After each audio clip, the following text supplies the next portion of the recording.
I now call to order the regular session meeting of the Board of Commissioners of the City of Tarpon Springs on Tuesday, February 5th at 6:30. Roll call. Mayor Archie? Here. Vice Mayor Allen? Here. Commissioner Flannery? Here. Commissioner Larson? Here. Commissioner Tarpon? Here. Tonight's invocation will be given by Reverend Mike Herrera. Is he here? Then our invocation will be given by our attorney. Will everyone stand? Please remain standing for the Pledge of Allegiance following. Let us pray. O merciful Father, as the officials and citizens, and hopefully future citizens, of Tarpon Springs meet together to address our local concerns and problems, we give thanks to you for the bounty that we enjoy in all aspects of our community life, and for the peace and beauty that is ours each day. We ask for your inspiration to strive for excellence in our endeavors to serve the public. Grant us peace in our world and harmony between all people to your greater glory. Amen. Amen. Pledge allegiance to the flag of the United States of America and to the republic for which it stands, one nation, under God, indivisible, with liberty and justice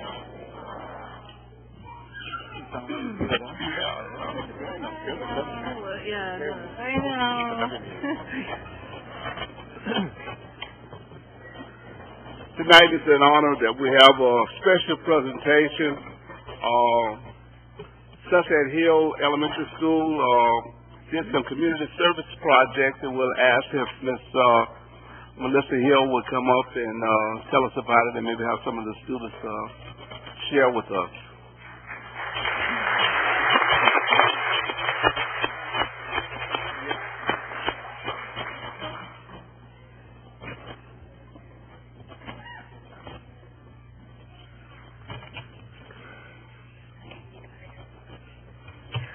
Thank you so much to our leaders for encouraging the youngest members of our city to be great citizens. I want to thank my principal, thank the mayor, and thank all of you for just encouraging this great night for our children and for really encouraging great citizenship. On our whiteboard in our class is written, "Be the change you want to see in the world." And every year my students are given the job to make the world a better place. They're to pursue their passion. They're to choose an area of need of their choice, and they are to develop and run a business to help that charity. They write mission statements, develop business logos, create business names, and even keep track of business costs. And these are kindergarten through 5th grade. I know, I always get so proud, I almost want to cry. I'm like, ooh.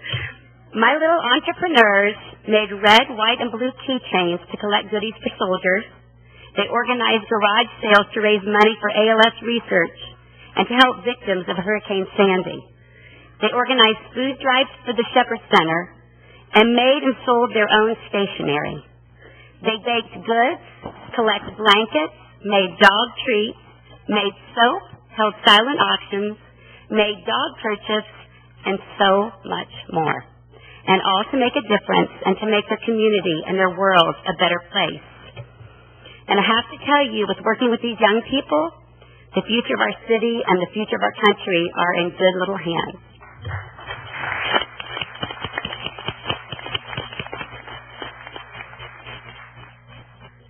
So right now, one of our students had asked to speak. We really try to develop all of the different gifts students have, and some of them love to be speakers, some like to do plays, some like to do math, and I think really Aiden Rooney is one of his gifts for speaking. Let's hear for Aiden Rooney.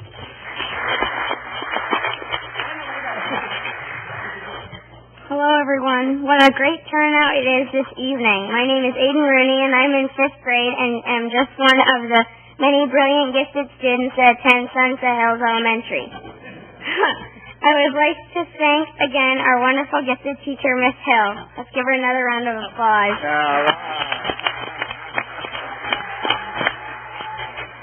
So, as Miss Hill said, as a part of attending the gifted program, we must complete an annual service learning project.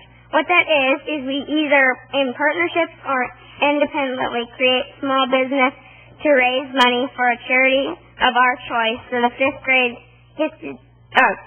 gifted students like myself have brought our service learning projects to share with you tonight. So I hope that you enjoy them.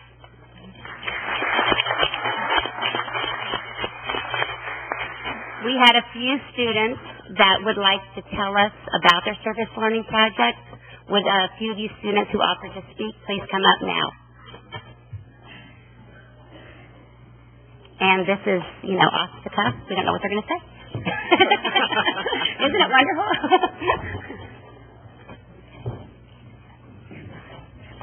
Just tell them what your name is and what grade you're in. Hi, my name is Helen Buick. I'm in 2nd grade. My learning project was about rescuing cats and saving their lives and homeless cats.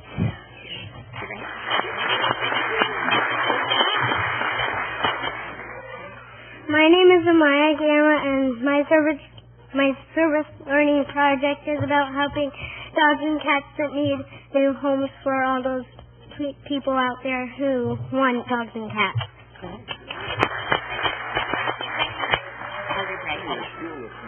Hello, my name is Lauren Lewis. I'm in 2nd grade, and what I did is I helped animals like dogs, and like if they were sick, and that is what I did. Hello, my name is Rena Risco, and I'm in 4th grade. I work to raise money for the Humane Society of Pinellas County. My business name is Children for Change, also known as C4C. With the money I earned, I bought several bleach bottles and laundry detergent bottles, along with donating sheets, blankets, and towels to the Humane Society.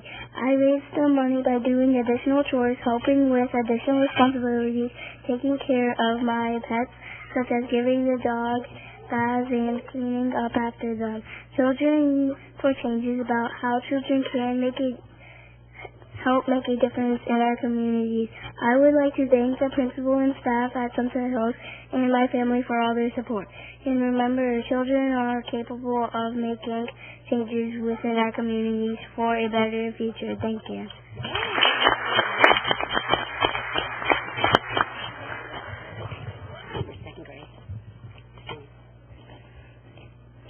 Hello, my name is Abigail Groovy. I am in 2nd grade. My business is about baking cookies and helping share French so kids can go to college.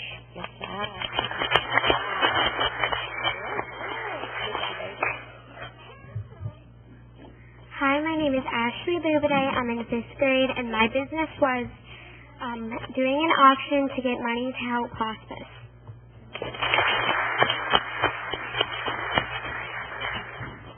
Hi, my name is Delaney Longley. For my 5th grade.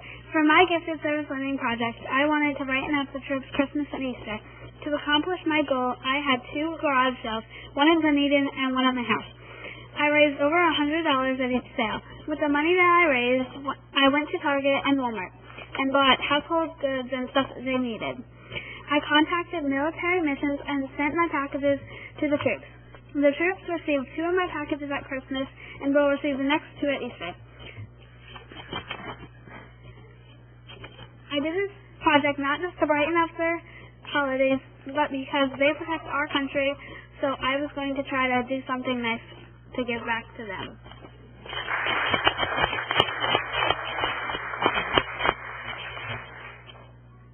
Hello, I am Christopher Kikta, and I made a project called Help Give Hope. We donated to the Ronald McDonald House, and we got a total of around $150. We passed jars out around various homes, and they put spare change in the jars whenever they were walking by. The jar.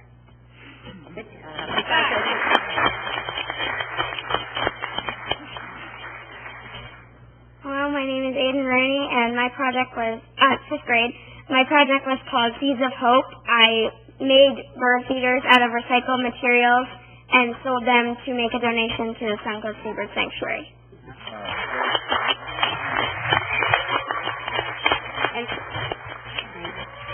And so the great thing is this. So I'm bursting with pride for the students that I have now.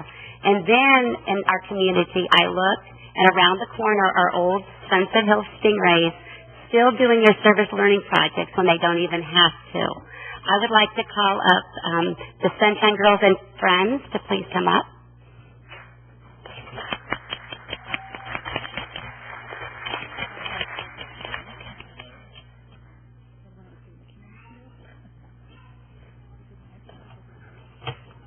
And if you'll just tell us, what you've been doing. Hi, we're the Sunshine Girls and our lemonade team. And each year since third grade, we have had a lemonade and cookie sale to help benefit the Suncoast Animal League. And one year we did it to benefit the Make-A-Wish Foundation. And we have been on TV and have been in newspapers because of the good jobs that we've done. And it's really rewarding to see the animals that we've helped when we present a check each year. We've made over $3,000.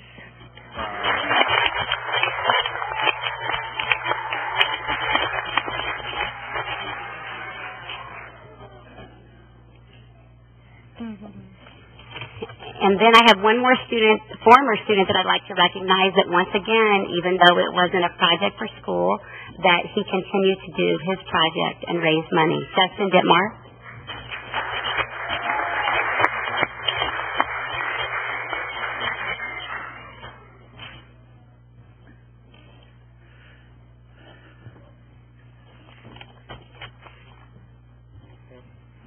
Hi, I'm Justin Dittmar, and I have done the Justin's Fun Run and Ride. I've been in Miss Hill's class since first grade, and I started this project in third grade, and since then I've raised over $3,700 for the Children's Cancer Center. And this year, I wasn't in Sunset Hills, but I still participated in a Chick-fil-A run, and that was a 5K run, and I donated $300 to the Children's Cancer Center. And then,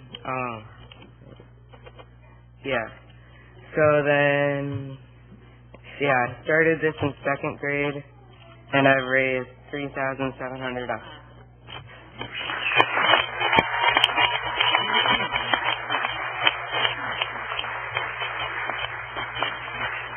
So as you all know, we live in the best town in the United States, and we also have the best kids. So thank you for being with us tonight. We appreciate it.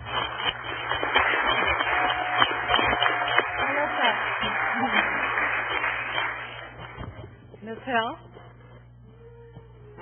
Can you come up here for a minute, please? Well, Ms. Hill has been a member of this community, since I've moved. Have you been here all your life? Okay. I moved here, but back in 1977, and I've known Ms. Hill Melissa for a long time, at least 30 years. We graduated high school together. She's touched a lot of lives in this community. She's a wonderful person. Anyway, we would like to present on behalf of the city our appreciation. And I'll read it to everybody. The Board of Commissioners of the City of Tarpon Springs, Florida, acknowledges Melissa Hill, gifted education teacher, Sunset Hills Elementary, in appreciation for your knowledge, expertise, grace, and enthusiasm in teaching our children. You make a difference, and this award is given with heartfelt gratitude. Thank you.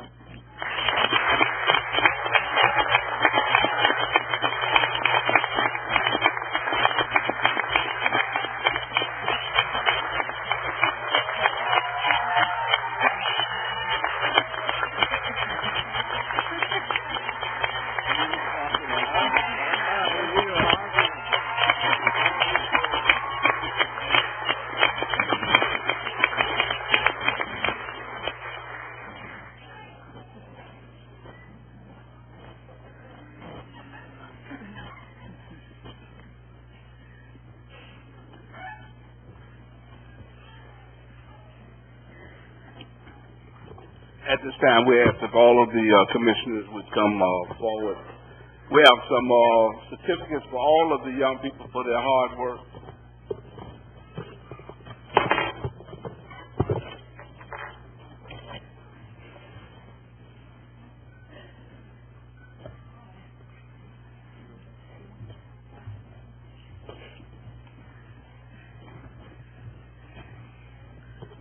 Ready?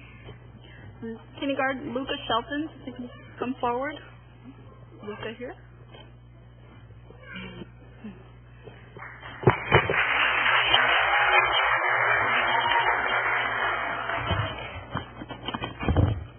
First grade, Shay Crawford.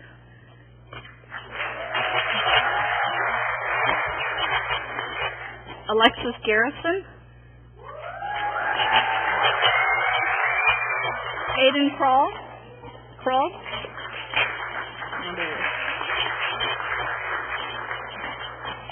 Ashley Leota.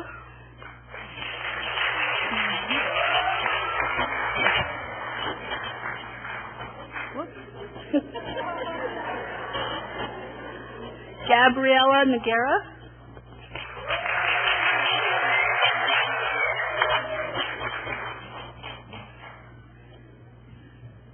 Aiden Ramsey.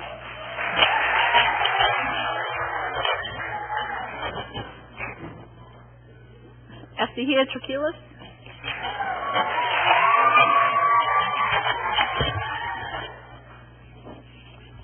Second grade, Zechariah Barnes. Helen Bewick.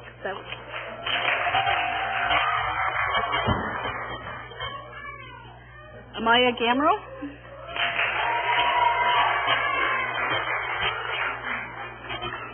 Yorgos Glanassis.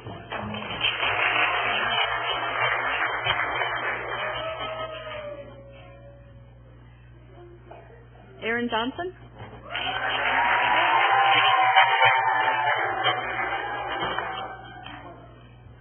Lauren Lewis.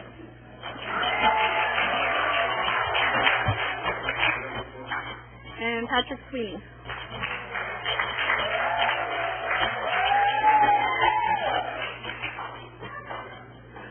Third grade, Reuben Badazan. Say that right? Juliana Carlson.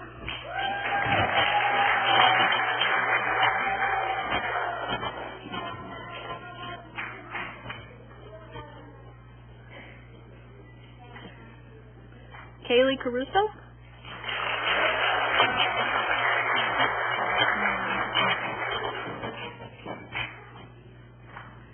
Jared Chavez.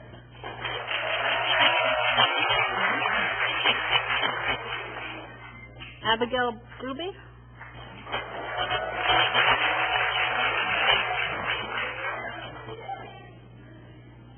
George Hughes.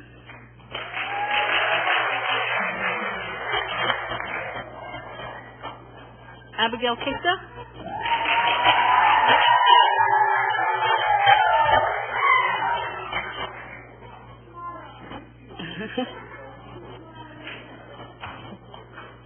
Olivia Mayhew.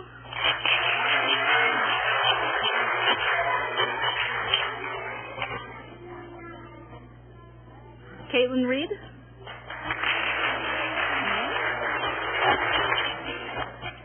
Elizabeth St. John.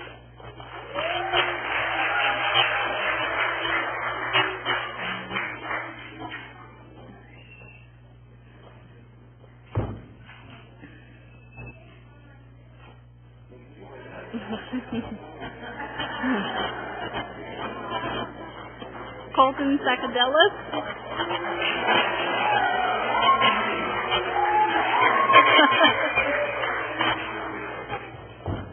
Jacob Smelter.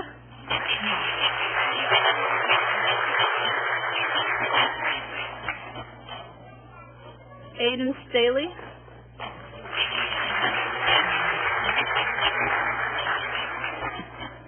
Fourth grade, Daniel Aid.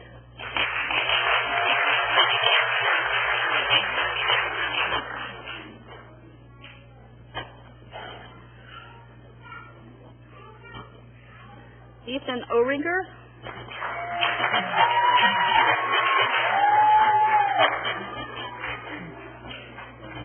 We got it. Brianna Bisco.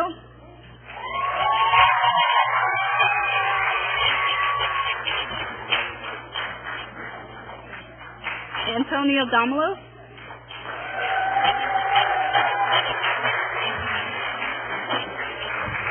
Haley Dittmer.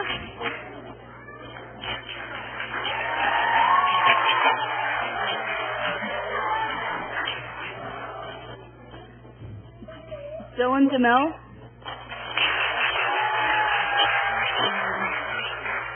Olivia Lawson.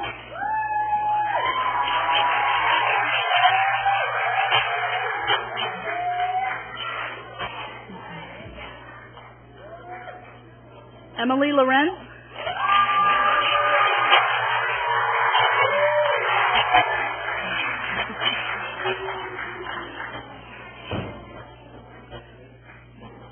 Charlotte Oros.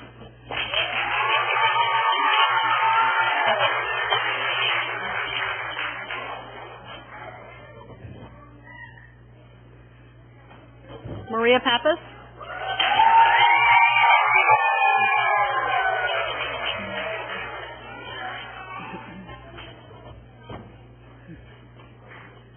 Peter Suriano.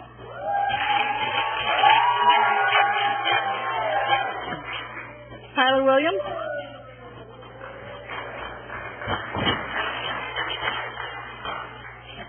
Fifth grade, Ashley Bubade.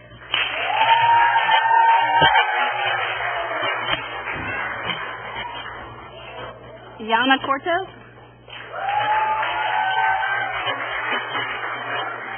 Tucker Griner.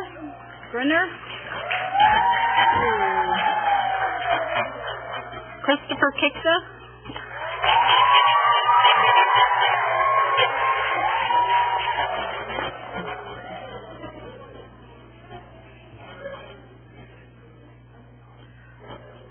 Delaney Longley.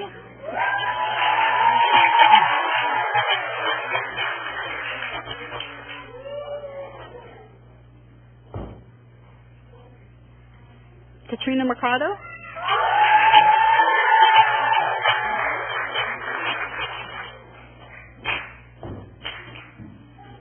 Trinity Nelson.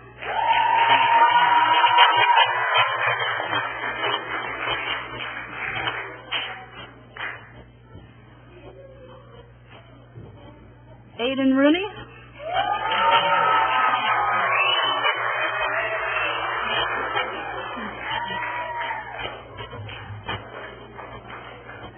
Hunter Sacadalis.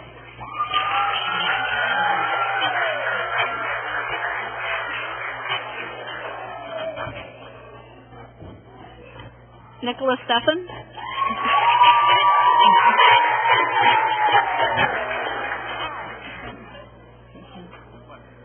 Alyssa Williams.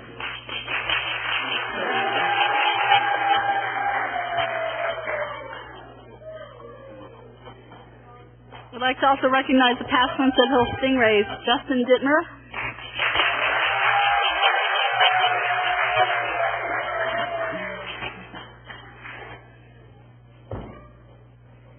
Eleni Lambrianos.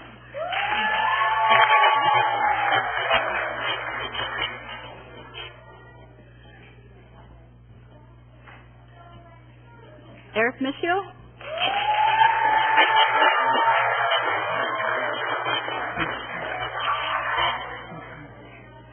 Chaz Phillips.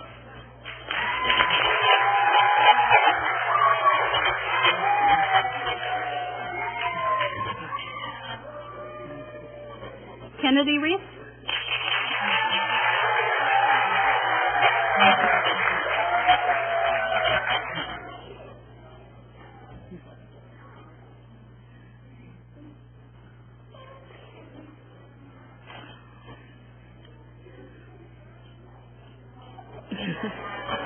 Logan Reese.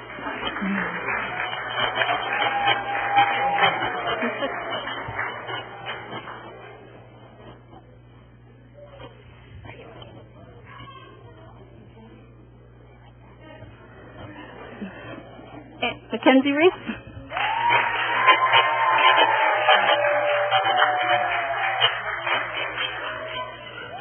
And Sarah Tinsley.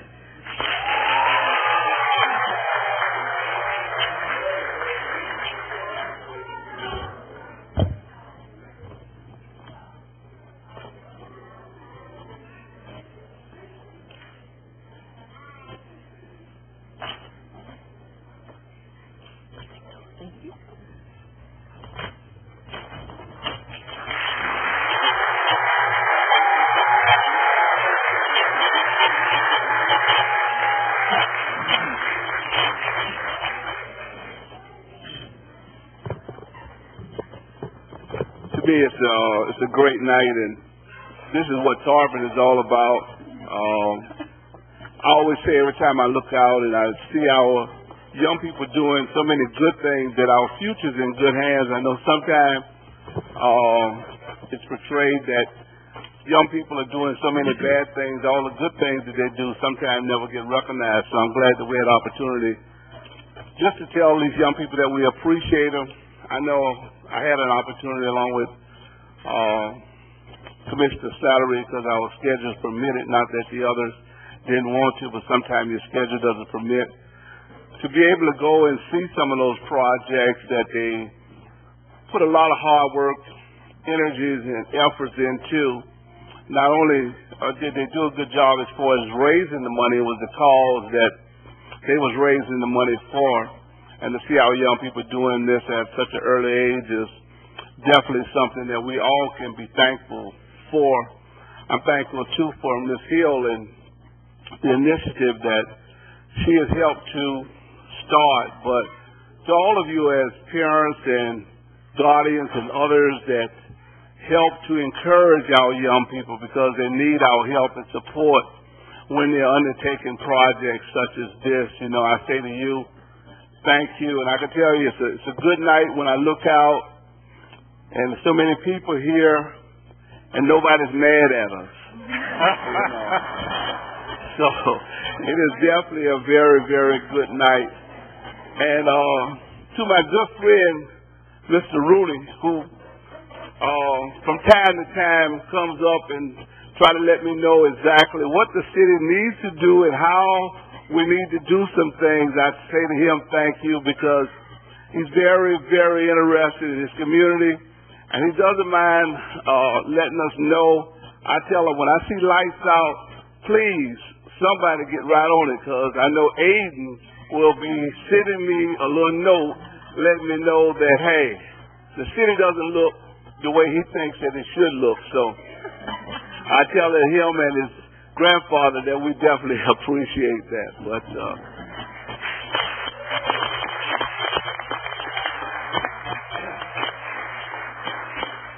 while I have the opportunity before I ask my colleagues, I just apologize. I know that some of you probably didn't see me at the Little League, and I definitely apologize for not being able to be there. I probably couldn't have thrown the ball out anyway since I have this tennis elbow, but I had a funeral that I had to attend of someone that was near and dear to me and helped me in my endeavors. So I thought that I should do that, but I apologize for not being able to attend. With that, I'm sure my colleagues have some things they want to say. Commissioner Tarpon. Thank you. Yeah, I'll just keep it brief. I just want to thank everyone, parents, guardians, siblings, relatives, for coming out tonight and doing what you do for your kids to keep them on the right path and encourage them to strive for the stars. And to the kids, I just want to congratulate you, give you a heartfelt congratulations on all of your achievements, your plans. Hopefully some of you are future leaders of the city, and you'll understand that you do it for your love of your community. It's certainly not about the money. So congratulations, and thanks everybody for coming out.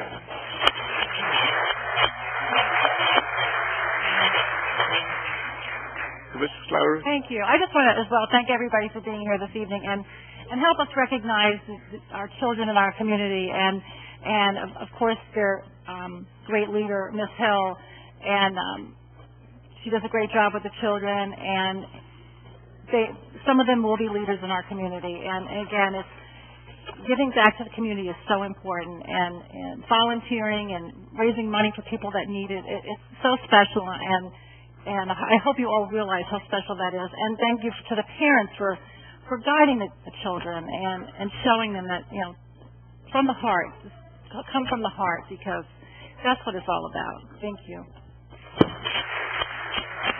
Vice Mayor. Thank you. Tonight is a special meeting to have all of you here tonight to congratulate our students of Sunset Elementary School under the leadership of Ms. Hill. She's a terrific teacher, but also the congratulations goes to the parents, to the grandparents for your guidance and directing the kids to do the right thing. Also, I feel very, very glad and comfortable that our future is in a good hands, that we're going to have a great business community, a great leaders that we're going to be proud of. Thank you so much. Commissioner Larson. Thank you. I'd also like to take this opportunity to congratulate all the students for their hard work, and I'd also like to say thank you to the parents for the support that they've shown. As some of you know, I'm a teacher in addition to being a city commissioner, and I can tell you firsthand how important that support from the parents can be.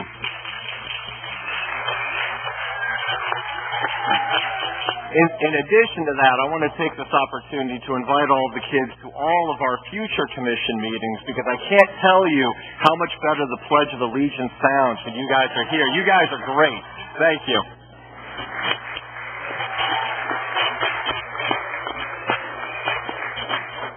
As we go to public comments, I'd say this is that, you know, we talk about future leaders, but to me, all of you are leaders right now. It's not a matter of whether you have a title or not, and some of us have titles, but it's about what you do. And leaders influence people, and you have had a great influence over a lot of people that have contributed to your projects, that help others that might not have, or animals that would have went without you. So we do say thank you, but now is the time for public comments. If anybody have any comments on this item on the agenda,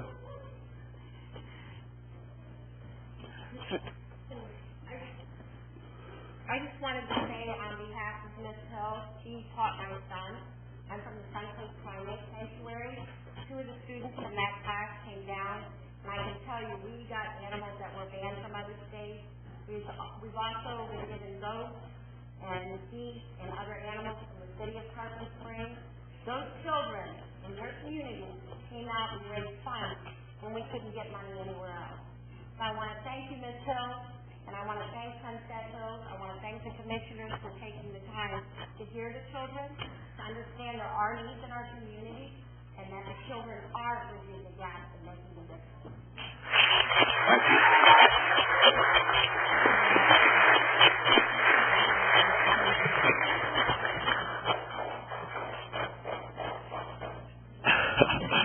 If there are no other comments, we'll take a little brief break, just in case you might want to leave. You don't have to leave, but in case you do, we'll take a little brief recess to give you an opportunity to.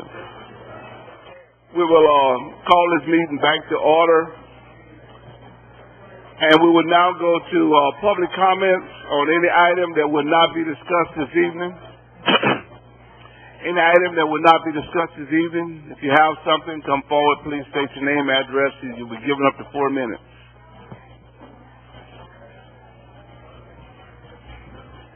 Seeing none, we'll go to proclamations, and the first one is the American Foundation for Greek Language and Culture Day.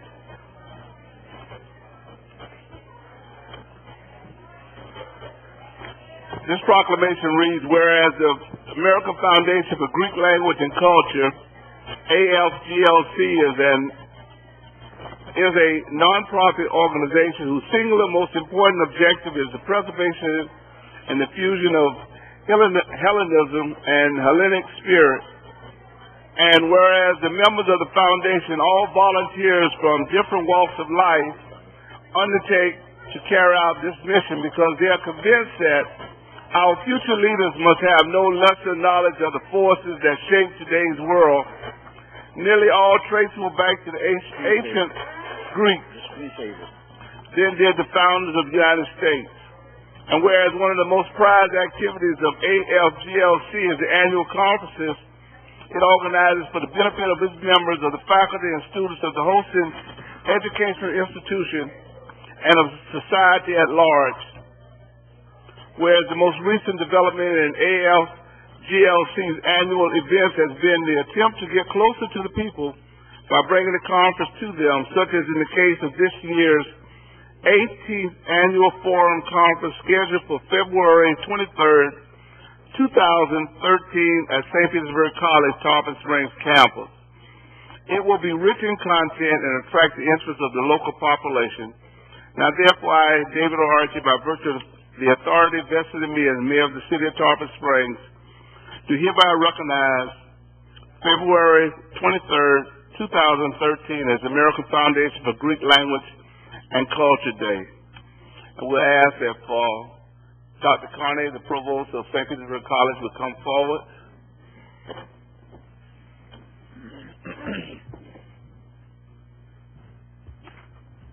Mayor, how are you, sir? I'm doing well, sir. Yes. Might have some words. Yes, I do have some words. This is Juanita, Stephanie.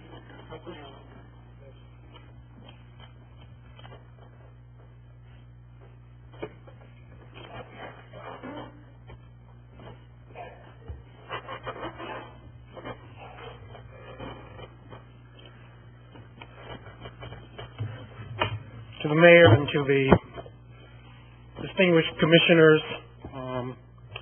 Chief Cochin, and folks that are here in the audience, I want to say on behalf of the American Foundation for Greek Language and Culture and St. Petersburg College how much we appreciate, again this year, their proclamation.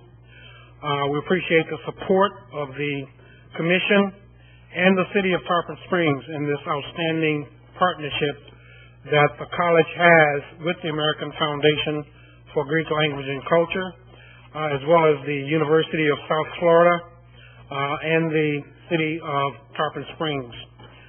This will be the 18th annual conference of the American Foundation for Greek Language and Culture, and it will be the 4th year that we've hosted the conference at the Tarpon Springs campus of St. Petersburg College.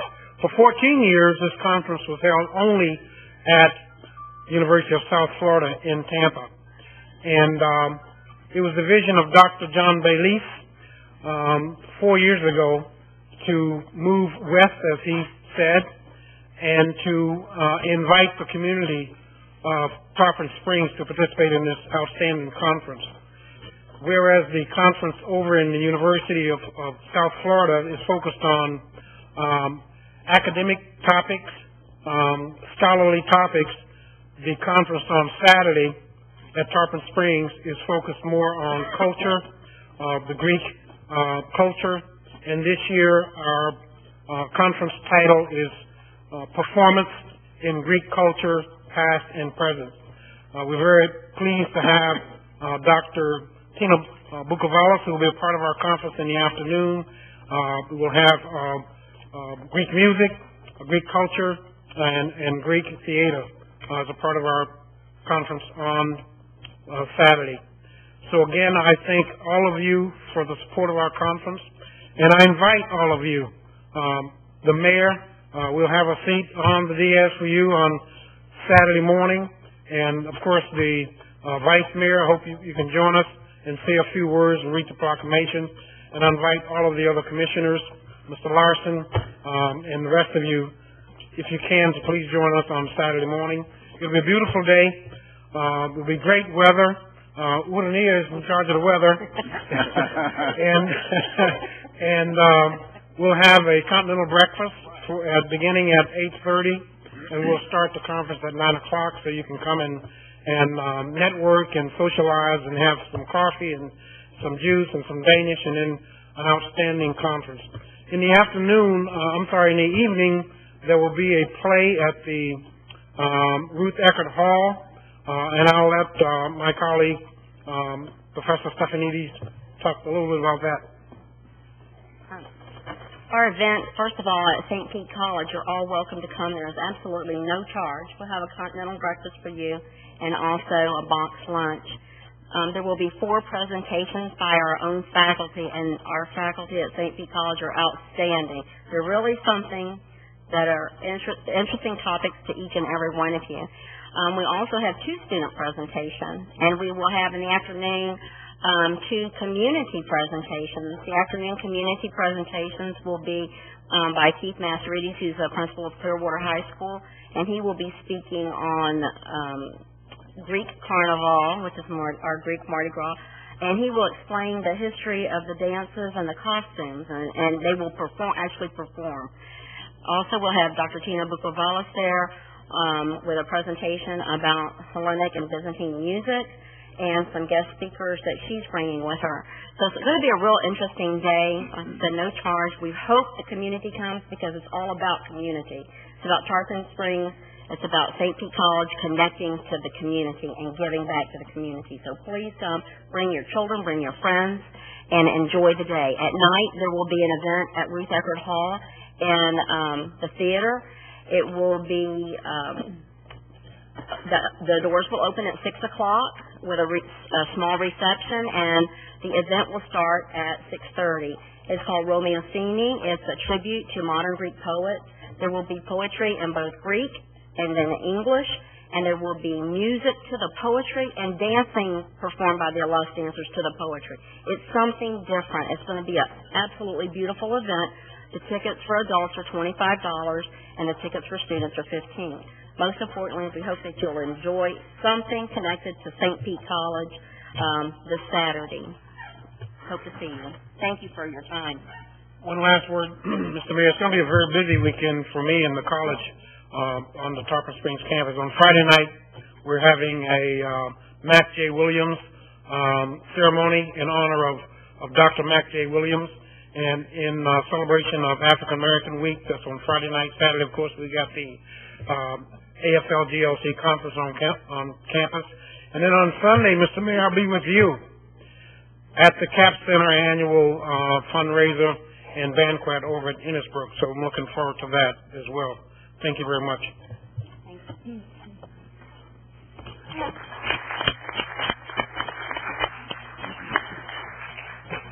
I hope you don't get tired of seeing me then, Doc.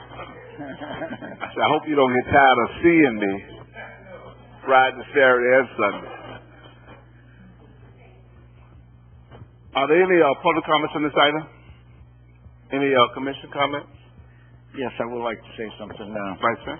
Thank you.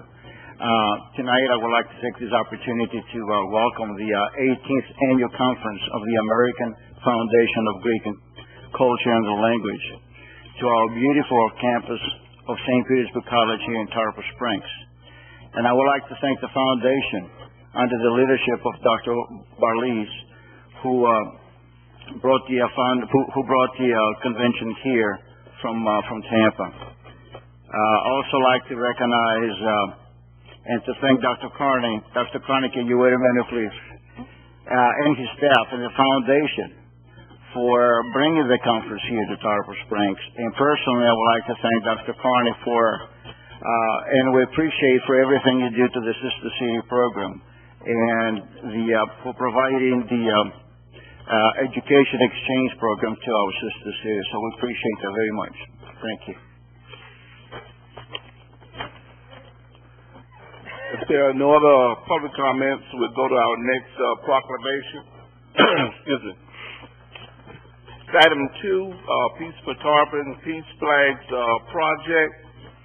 And this proclamation reads, whereas the Peace for Tarpon Trauma-Informed Community Initiative Peace Flags Project strengthens the concepts of peace and trauma resolution and is a visual, tangible measure to set the intention for balance, harmony, good health, and well-being for our entire community.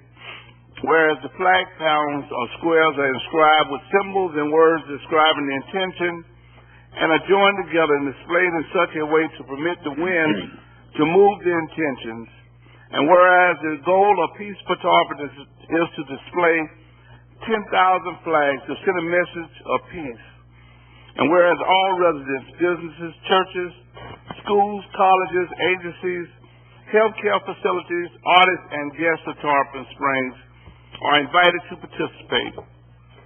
Whereas this community public art project supported by the City of Tarpon Springs promotes social change, partnership building, peacemaking, to set the intention for peace. Now, therefore, I, David O. Archie, by virtue of the authority vested in me as mayor of the City of Tarpon Springs, do hereby proclaim the week of April 5th through April 8th, 2013, Peace for Tarpon, Peace Flag Project, and we'll ask if Sullivan, I guess,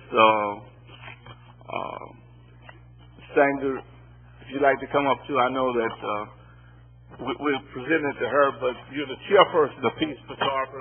If you'd like to have a little words, you can.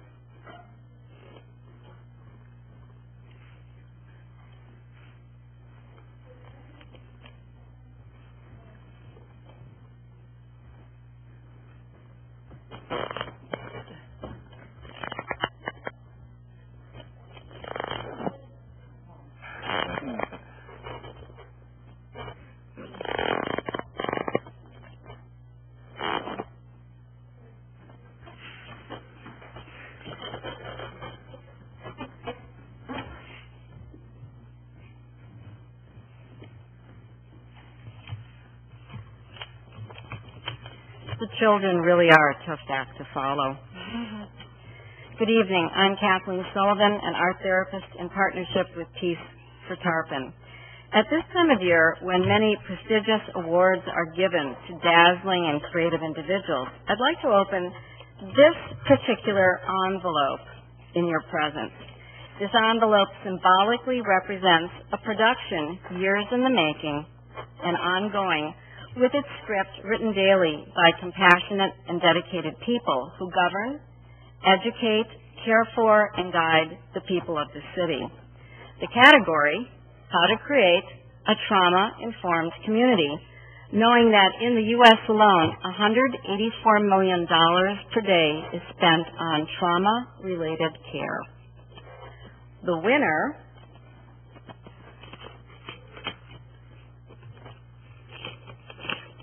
is Tarpon Springs and the Trauma-Informed Community Initiative and Peace Flag Project. This citywide initiative, which is gaining national attention, is helping to unify and coordinate the resources of our agencies and services. A really good example of this is the last Friday of every month, the Peace for Tarpon meet. And at the November meeting, there was a woman who was looking for shelter for an 18-year-old full-time student, full-time employee who's working and living out of her car.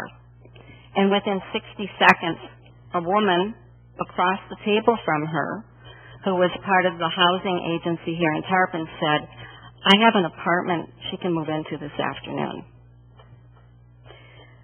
Peace for Tarpon is not only brings practical measures such as the Tarpon Springs Elementary Uniform Bank, the mentor programs, and educational seminars forward, but reaches down into the fiber of our town to weave together a spirit of partnership and cooperation.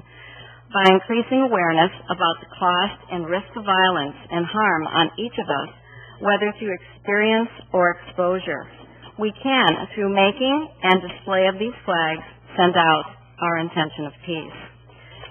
So, on this special evening, proclaiming Peace Flag Week, there are so many people to thank for their interest, efforts, and support of the Peace Flag Project. Mayor David Archie and Commissioners, City Manager Mark LaCourse and his staff for his vision of our city and for his designating the Flag Project as a public arts project. Robin Sanger, founder of Peace for Tarpon, our Chamber of Commerce, Sue Thomas, Reverend Marnie Harmony of the UU Church, and their quilters for initiating the Flag Project and assembling the flags. For donated materials from North Pinellas Hospital, Reginald Dorset, and Christy Capel, and the Tarpon Inn, and the many people who have contributed their time and energy, including fellow art therapist Anna Sandoval and St. Leo interns, who work with me each week at the Tarpon Springs Sunday Market, courtesy of Laura Johnson, the market manager. To conclude, I want you to consider how the Peace Flag Project raises interest and puts our city on the map. Imagine for a moment. Go ahead, close your eyes, and see a visitor, a young family, an investor, gazing at 10,000 flags snapping in the wind, sending out our intention of peace for a better world, a better place to live, to build, to raise a family. Thank you.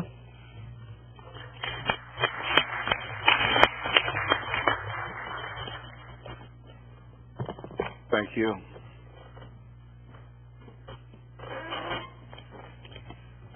Good evening. My name is Ann Rainey, and I serve as president of the Board of Trustees of the Unitarian Universalist Church of Tarpon Springs.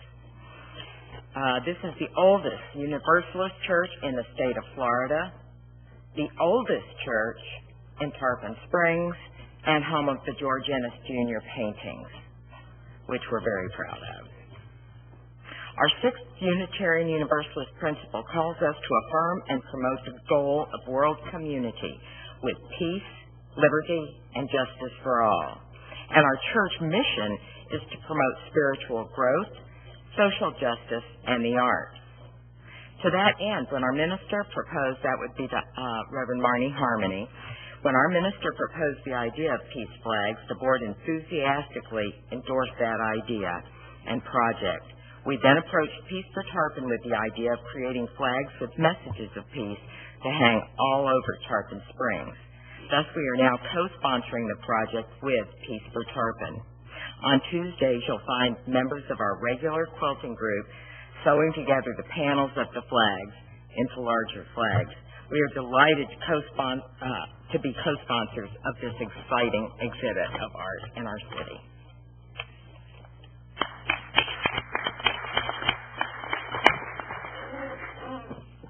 Are there any public comments on this item?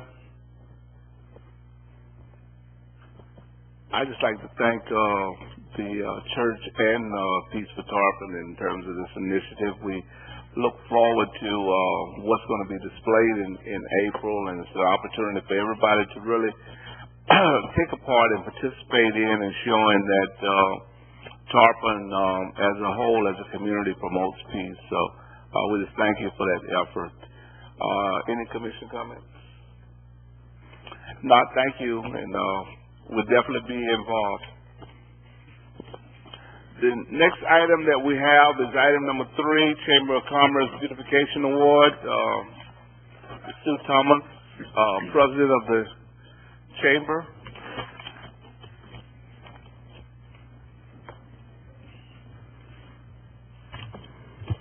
Good evening. Sue Thomas, President of Tarpon Springs Chamber of Commerce, 111 East Tarpon Avenue. It's only been 2 years. Tonight we are very happy to award 2 of our awards, our beautification awards, to 2 really wonderful businesses. And we're almost 4 years into this project, so we have put almost over 40 signs all over the city, because there are people who are taking over buildings that are less than wonderful and making them wonderful.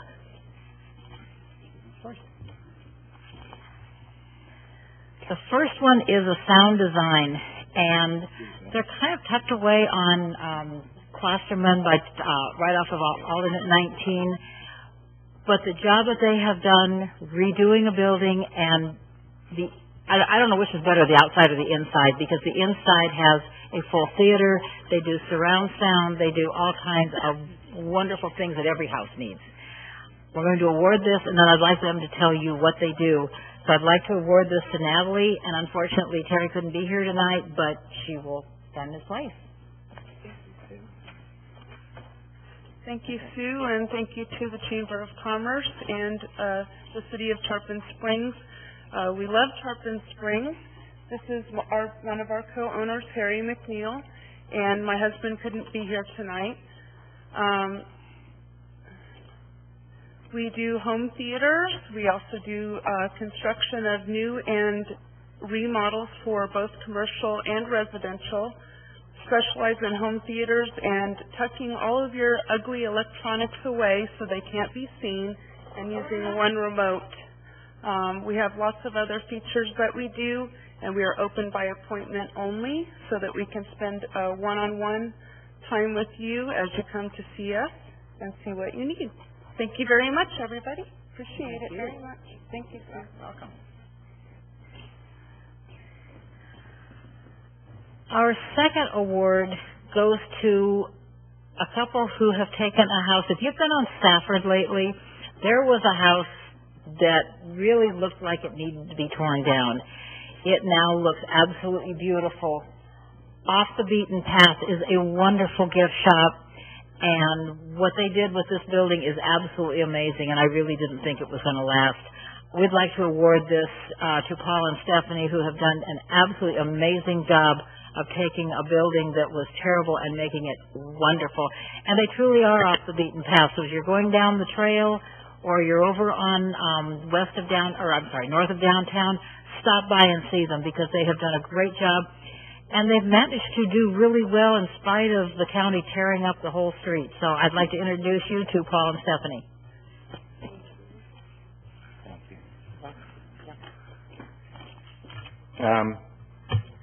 I'm not too good at this, so I'll try to wing it. First and foremost, I'd like to say thank you to the Chamber. We really appreciate it. Mr. Mayor, Board of Commissioners, thank you for having us. The last time we were here, I think it was, 4 months ago? We spent a lot of time in and out of here, and we're there now. So we are honored that you thought of us. We are happy to be in Tarpon, and we're happy to be part of the beautification process. We're looking forward to the growth and improvement of the Pinellas Trail and the city of Tarpon Springs. My wife and I have been coming to Tarpon for a long time. We go to St. Ignatius, Father Joe. We act like tourists once a month and get our favorite Slovaki. We won't say where. We like them all. We have met some really great people here in Tarpon.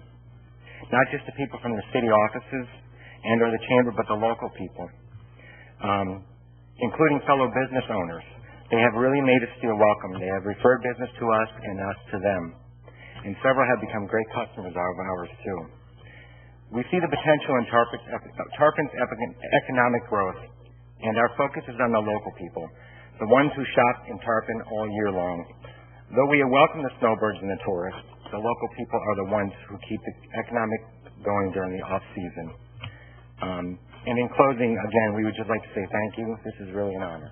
Thank you very much. Thank you. No, don't feel on that. No, I'm sorry. And while I'm up here, because I got caught with all of the students, I just want to let you know that the first of our series of marketing programs, marketing workshops, is starting next Tuesday. For those of you who get up early, 7:30 to 10:30 at the Chamber, and the subject will be on marketing plans. I'm sure all of your businesses here have a written marketing plan that's up to date. But if you happen to be one of the one or two that doesn't, please give us a call at the Chamber. We would love to have you come. They'll give you all of the information, and this will start the series of them all over again. So we're going to do everything we can to help everybody be truly successful. And thank you very much to our recipients because they did a wonderful job. Thank you.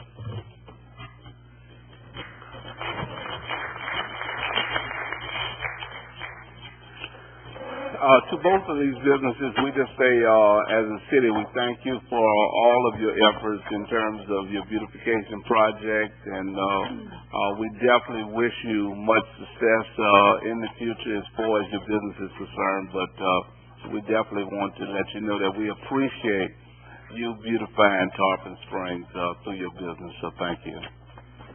Are there any public comments on this item? Commissioner? Thank you again. The next item that we have is one I believe we've been looking forward to. Item number 4, Sponge Dock Project Update. I don't know if you're going to start it off or we're going to... I'll just have Mr. Hoffman come forward and we'll get started.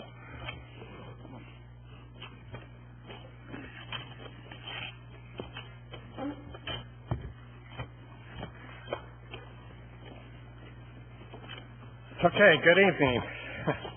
Ned Hoffman Architects.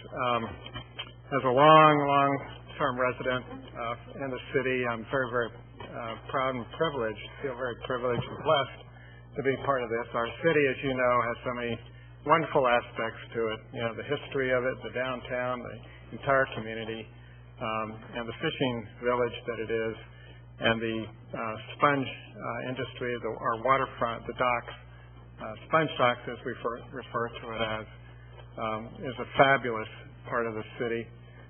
What I'm going to do tonight is talk about where we are. We were kind of give you maybe just a touch of history.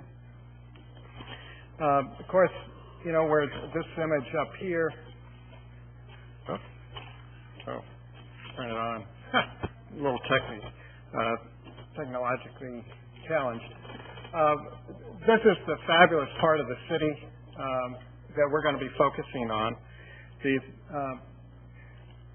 What we're going to be talking about tonight is, hopefully not with tremendous length, is the conceptual design objectives that we were presented with, the stakeholder comments that we had, the conceptual plan elements that we have. And by the way, if anybody wants to move up, I would like to have a closer view, feel free to come on up, get a little closer to the screen. And then after that, we'll talk about where we go from here, the next steps.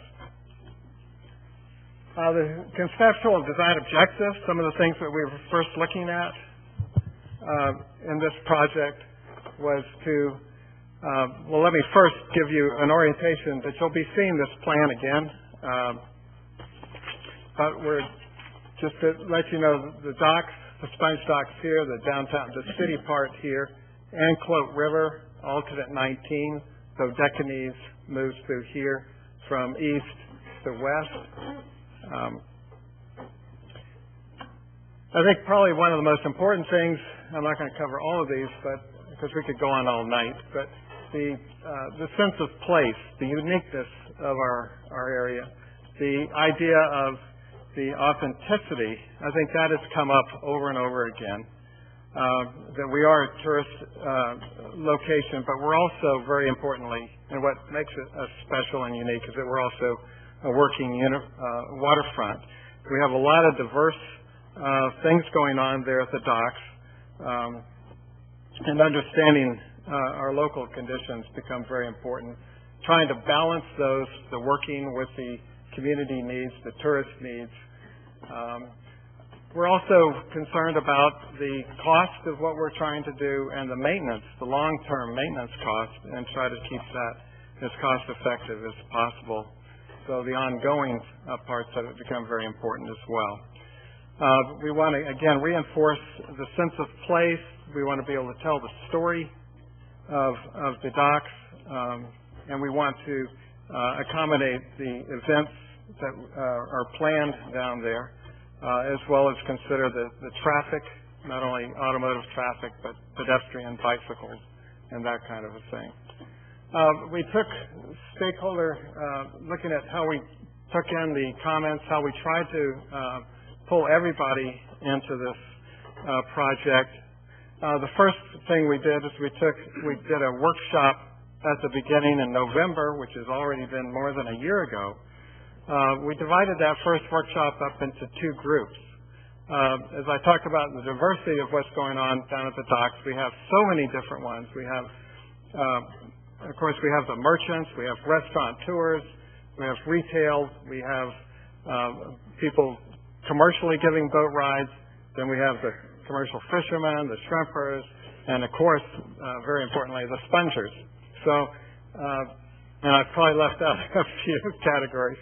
But all of these people, we try to divide them up a little bit, simply talking about the merchants and then the boaters. And the boaters, you know, those are two very diverse things. The boaters don't particularly want to sit around and listen to the merchants and their issues. They want to talk about waterfront issues and vice versa. So we separated those into two, and we took comments from both of those groups. We took those groups and then we took their comments And we went into the second workshop in February of last year. And with that one, we brought some of the ideas and presented ideas that had come out of the first, the input that the public had. And from that, then we went to a workshop 3, having received a lot of approval at that workshop 2. So we refined that design, went to workshop 3, which is a little bit later. That was this summer in July 9th. And then from that, we received a whole new set of comments that changed somewhat of our direction, parts of it. And so now we have adjusted for those comments, we feel, and hopefully we have something that is going to reflect the needs of everyone down there, or the vast majority. We also then had an open house that I think some of our commissioners, our mayor was at, and I know Mark kind of held that as an open house to present a lot of the ideas, the updates. And then something that's gone throughout the entire process is the project website. It's been on the city website since, I believe, the beginning, back in November of 2011. So we've tried to keep the public updated all the way along. So with that, we'll talk a little bit. And we've had literally hundreds of comments, but we're going to just hit some of the highlights. People talking about more shade, transient docks, floating docks, trying to get maybe that were more attractive to the kayakers as well as regular boats, and the idea that they're in the main section of the docks. They were talking about the plaza where it's safe for pedestrians as well as the vehicles. But then we also, one of the big issues was drainage. That we are not actually in total control of drainage there because the docks are so low. And when the tide comes in, we have a flood. When we have a hurricane, there's not a lot we can do about that. But what we can do is that we can actually assure you that we're not going to do anything that is going to create additional problems. So that's something we're going to be very cognizant of throughout the entire process. That we're also, some of the things were that looking at the gateway features that might be the introduction to the docks. Landscaping is something that certainly needs to be talked about. Signage and information gathering so people understand where they are, where they're going. And then, of course, better lighting. And this is not only just the street lights down there, but also the comments on the west end of trying to bring life to the docks by lighting. Some of the things that I'm going to show you for a moment, just as you see the docks the way I see it when I fly by in the old ratty seaplane every once in a while. This is alternate 19 here. This is Dodecanese, of course the river, obviously. The first thing we kind of look at is, well, how do you know where to turn? Maybe I'm going to try taking this and maybe backing up so I'm not quite over my shoulder quite so much.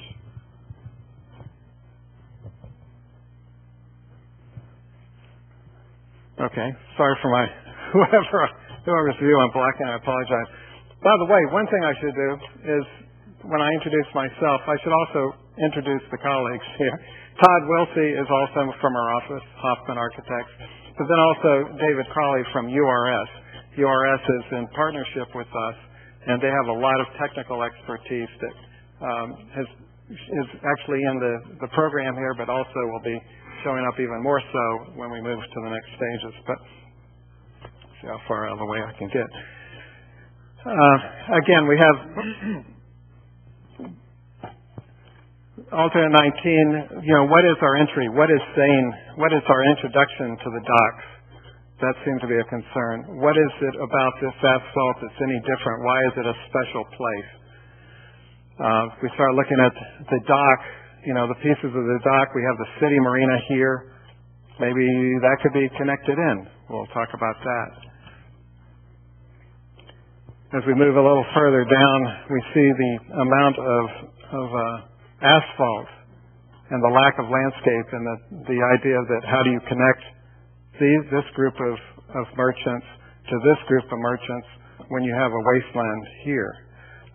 So those are some concerns. Again, we have pieces of dock. Maybe if these were connected, that would be interesting. Now let's ask you to jump in anytime if I'm missing something special. And then when we fly a little further down to the west end of the docks, this is the main part here, and then it moves on around to the working. This is Rusty Bellies here on the end. How do we connect here, and how do we use this really working area of the docks, make people aware of that? Again, back to the authenticity, and what are the options that we might do here, and I'll talk about those in just a moment. The docks, of course, have so many different things that we try to accomplish down there, between the artwork, and of course Night on the Islands, which has been a wonderful success. The dancing, all the different things that happen down there, and how do we accommodate all of those things, and how do we enhance those things? How do we reinforce them? How do we make Tarpon really a destination for people, not only for tourists, but also for our locals, that we all want to go down there, enjoy these things. So we've come up with a series of elements we call conceptual plan elements, more or less a master plan. And of those, I'm going to go through a series of them. There are 8. We're showing 8 different points here. The first one being the actual downtown, the section of the public dock, which is kind of the main area of the sponge docks, right across from the sponge exchange here. And that's to rework that in a variety of ways, which I'll show you in a moment. The second one is the possibility of the river walk, of connecting docks and giving pedestrians a whole nother way of being able to see the docks and loop, and particularly bringing people to the west end. And also giving opportunities for merchants to be able to take advantage of both the water and the street. The third one is looking at some observation areas, observation platforms possibly.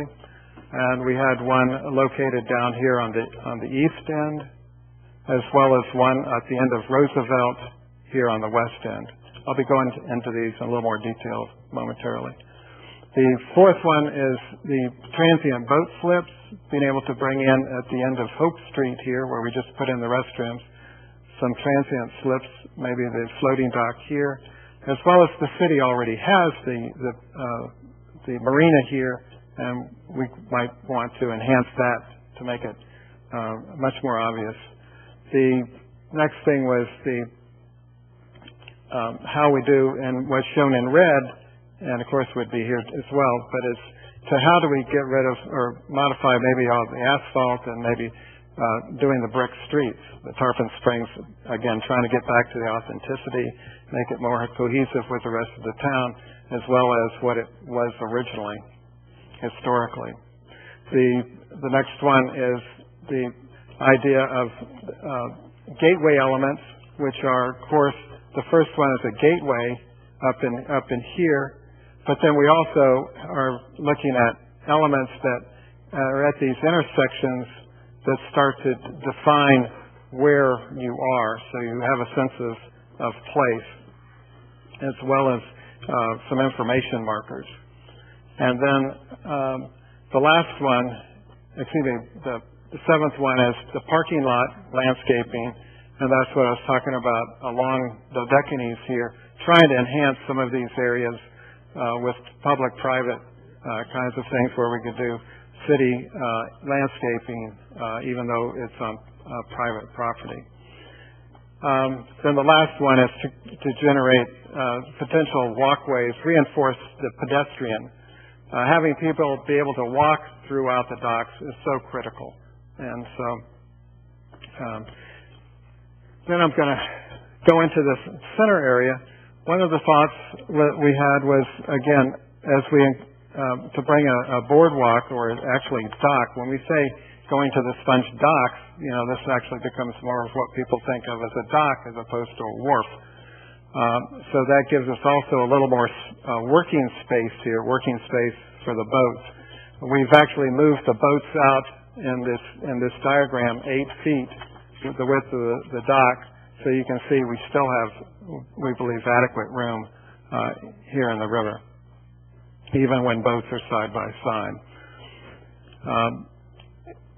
Another thing that we were looking at as we kind of look on the right side here is Athens Street is to, since the parking was removed, we'd be able to also come in and do widen the sidewalk and make it much more of a nice pedestrian area, doing a wider sidewalk, landscaping, and lighting there on Athens Street all the way at least up to the bakery here. So that would be part of the overall plan as well.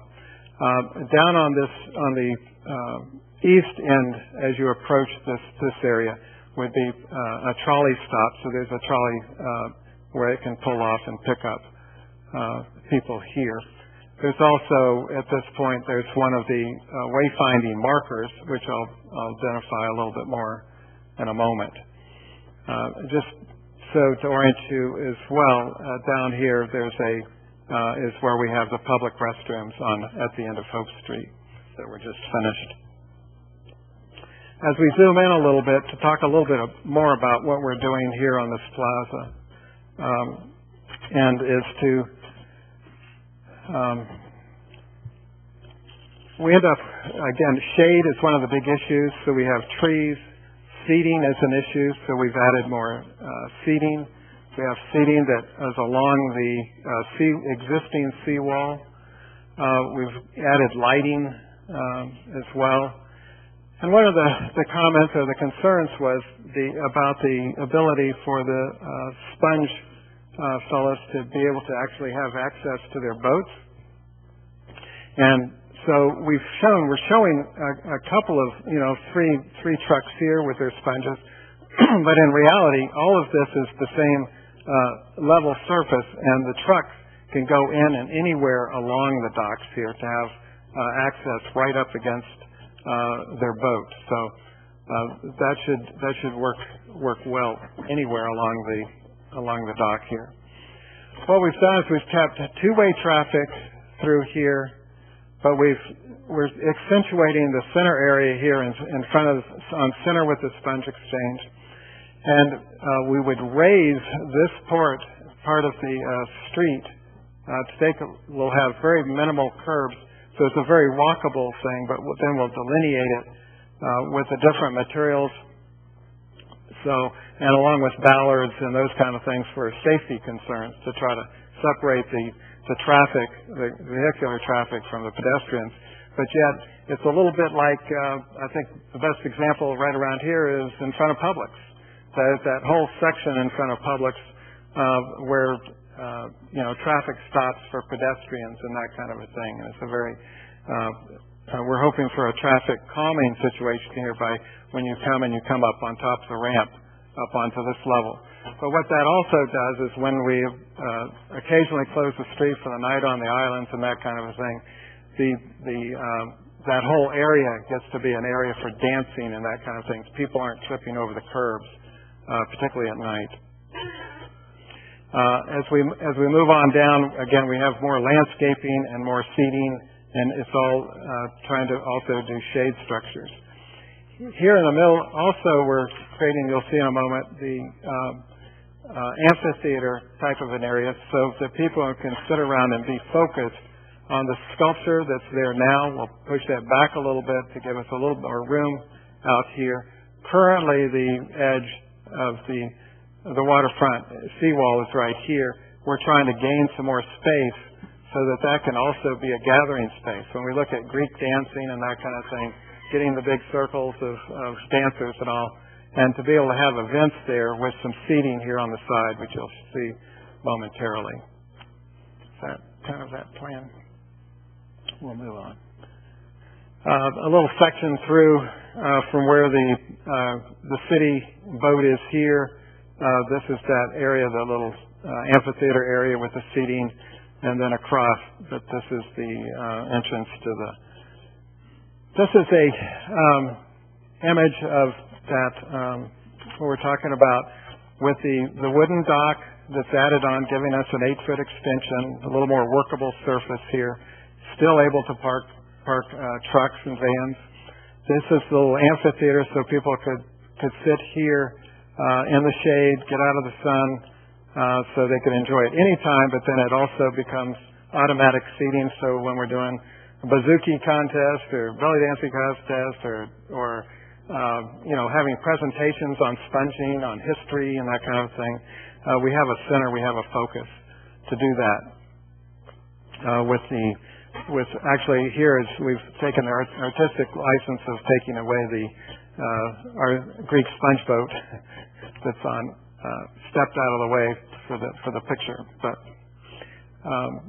then a little further to the east again is areas that you can access with the trucks and loading.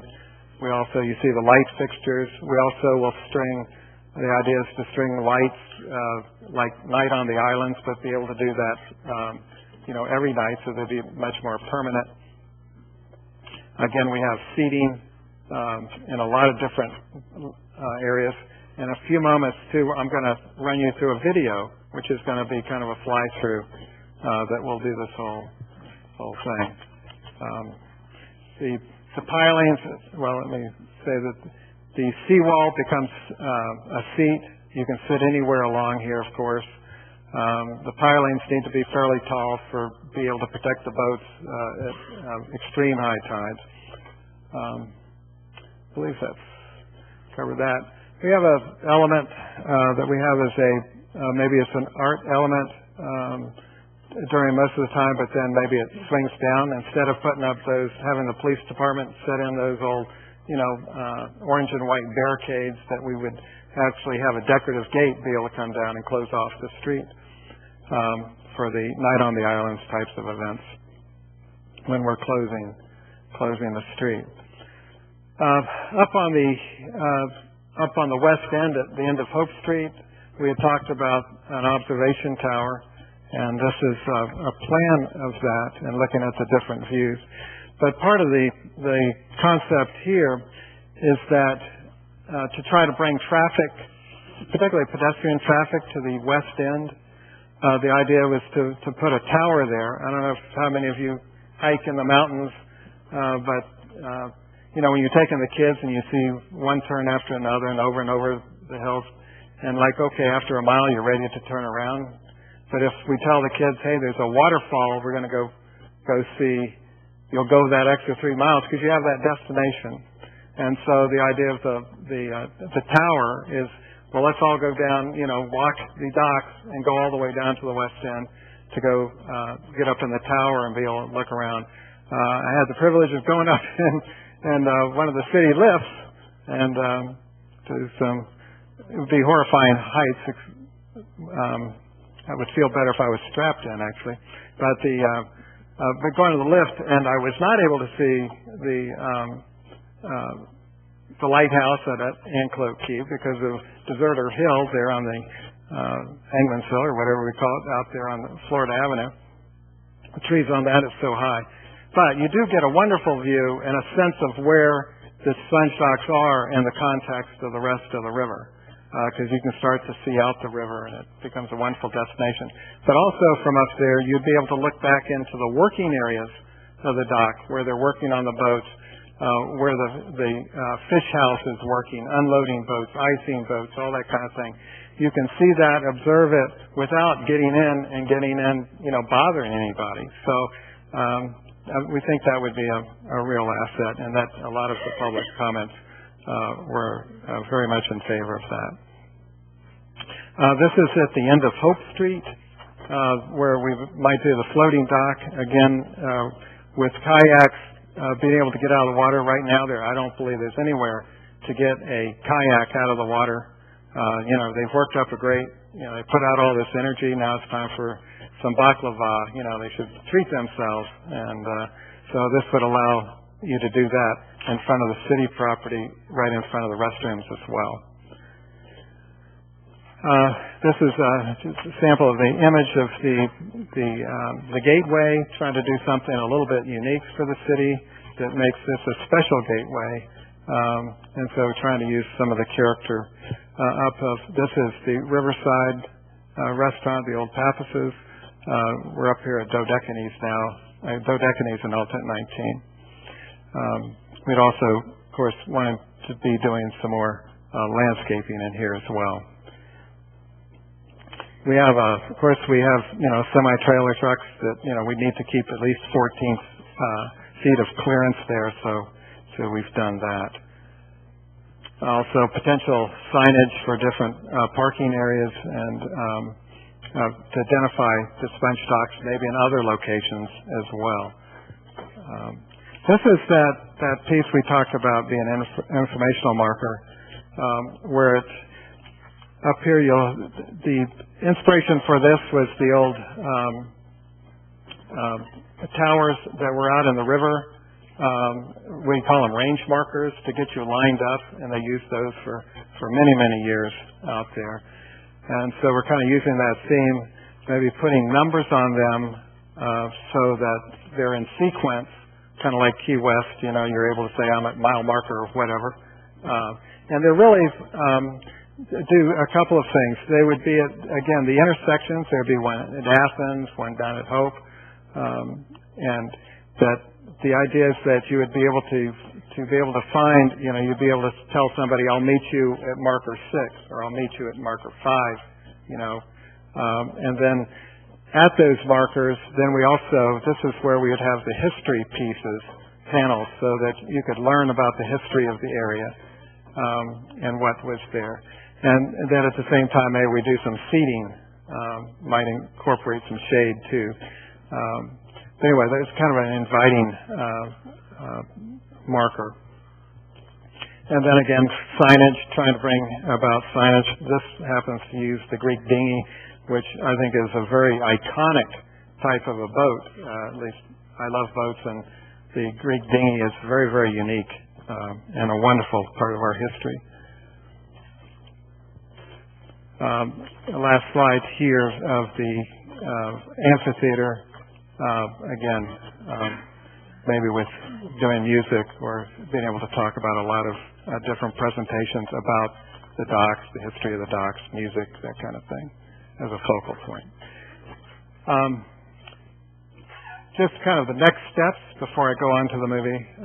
What we're doing here is we're expecting the commissioners here to hopefully approve what we have presented with the eight different points. With that approval, then we'll be meeting with city staff and all and negotiating the rest of the project now that we understand the scope of the work, which we did not know when we first started out. Then we would move into the construction drawings and all the engineering aspects of turning all of this into the drawings that need to happen. And then we go into construction, the construction phase of making it all work. Part of this too is that, we would be, with the construction, we'd be meeting with a lot of would want to have some open forums and all to discuss about and keep all of those merchants and stakeholders involved in the plans of how we're going to proceed with the construction. We're thinking, of course, obviously we'd want to do as much as possible in the off season and that kind of a thing. With that, I think, Todd, we're gonna get this, take you through a little video here in just a moment.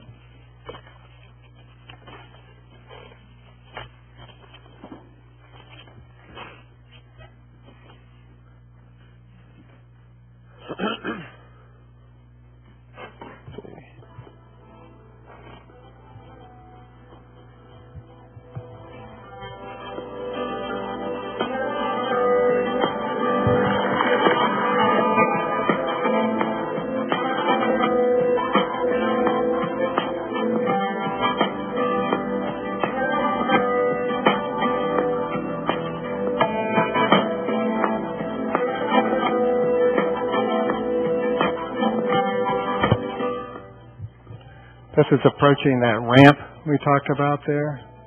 The trees for shade, seating. Our boat captains can pull in many, many locations and a little additional working space.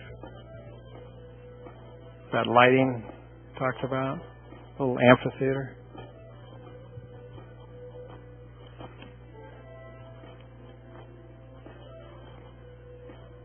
We have date palms or palm trees there around the center area, as opposed to maybe the oaks or the other deciduous trees to provide more shade in other spots. So we'd have a variety.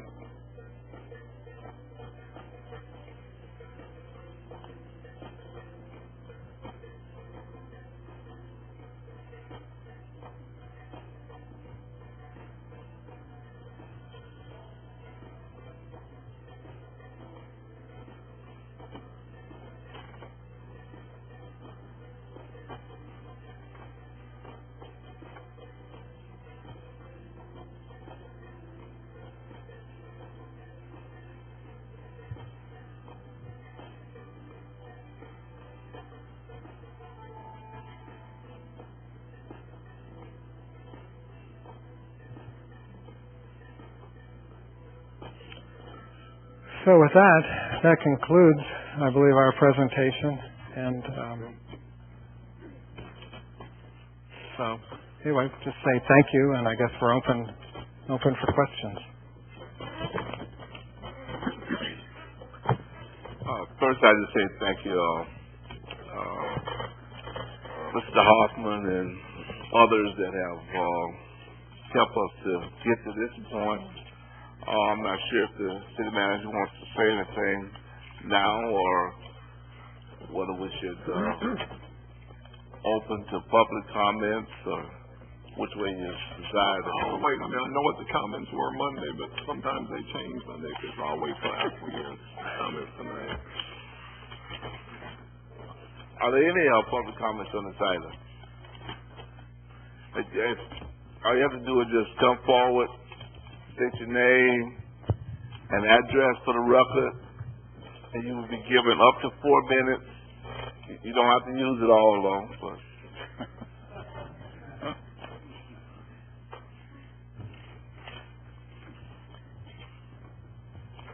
hello, I'm here again, Athena Sardulius, 634 Orange Street, Tarpon Springs, Florida. Thank you. I just have some questions for Ed, more than comments, actually. Is that allowed? Well, you got 4 minutes. Okay. So you can say your questions during that 4 minutes, Okay. I like what you did.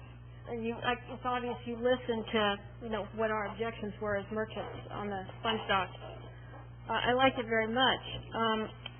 The only concern I have, it's very beautiful. It's very clean. It has a modern sensibility. I've just kind of lost a little bit in there the old grungy fishing village that people come here to see. I mean, that's... Oh, okay. I can address that. Yeah. Well, if you would, allow her to have her 4 minutes so we don't get lost in where's the 4 minutes and the rest. You ask all the questions that you might have. We'll notate that, and we'll try to make sure those are answered before the night's over. So is that it for you? That was about it. It was just the modern sensibility, and I know that can be tweaked a little bit. And that was just really it. It just looked. I guess I'm thinking about more what it looked like 100 years ago. And as I've talked to some of the commissioners, obviously, we can't take it back to what it was. It's not practical to do so.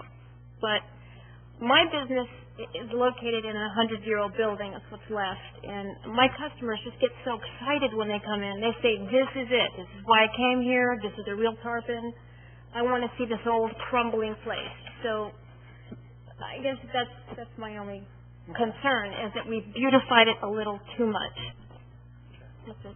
If you would just hold on to that one there, Mr. Hoffman, and we'll have public comments, and then we can continue to have a flow. Thank you. That's your test. Good evening. I'm glad I walked in when I did because I didn't know this was on. You know, we're ruining everything historic here in Tarpon. We lost the park uptown to a parking lot. We've lost the house on the bayou. We're losing other areas. Why do people come to Tarpon Springs? The Sponge Dogs. It was Pappas's restaurant that put us on the map. Then it was the Sponge Divers and the Sponge Dogs. We're crumbling what we have.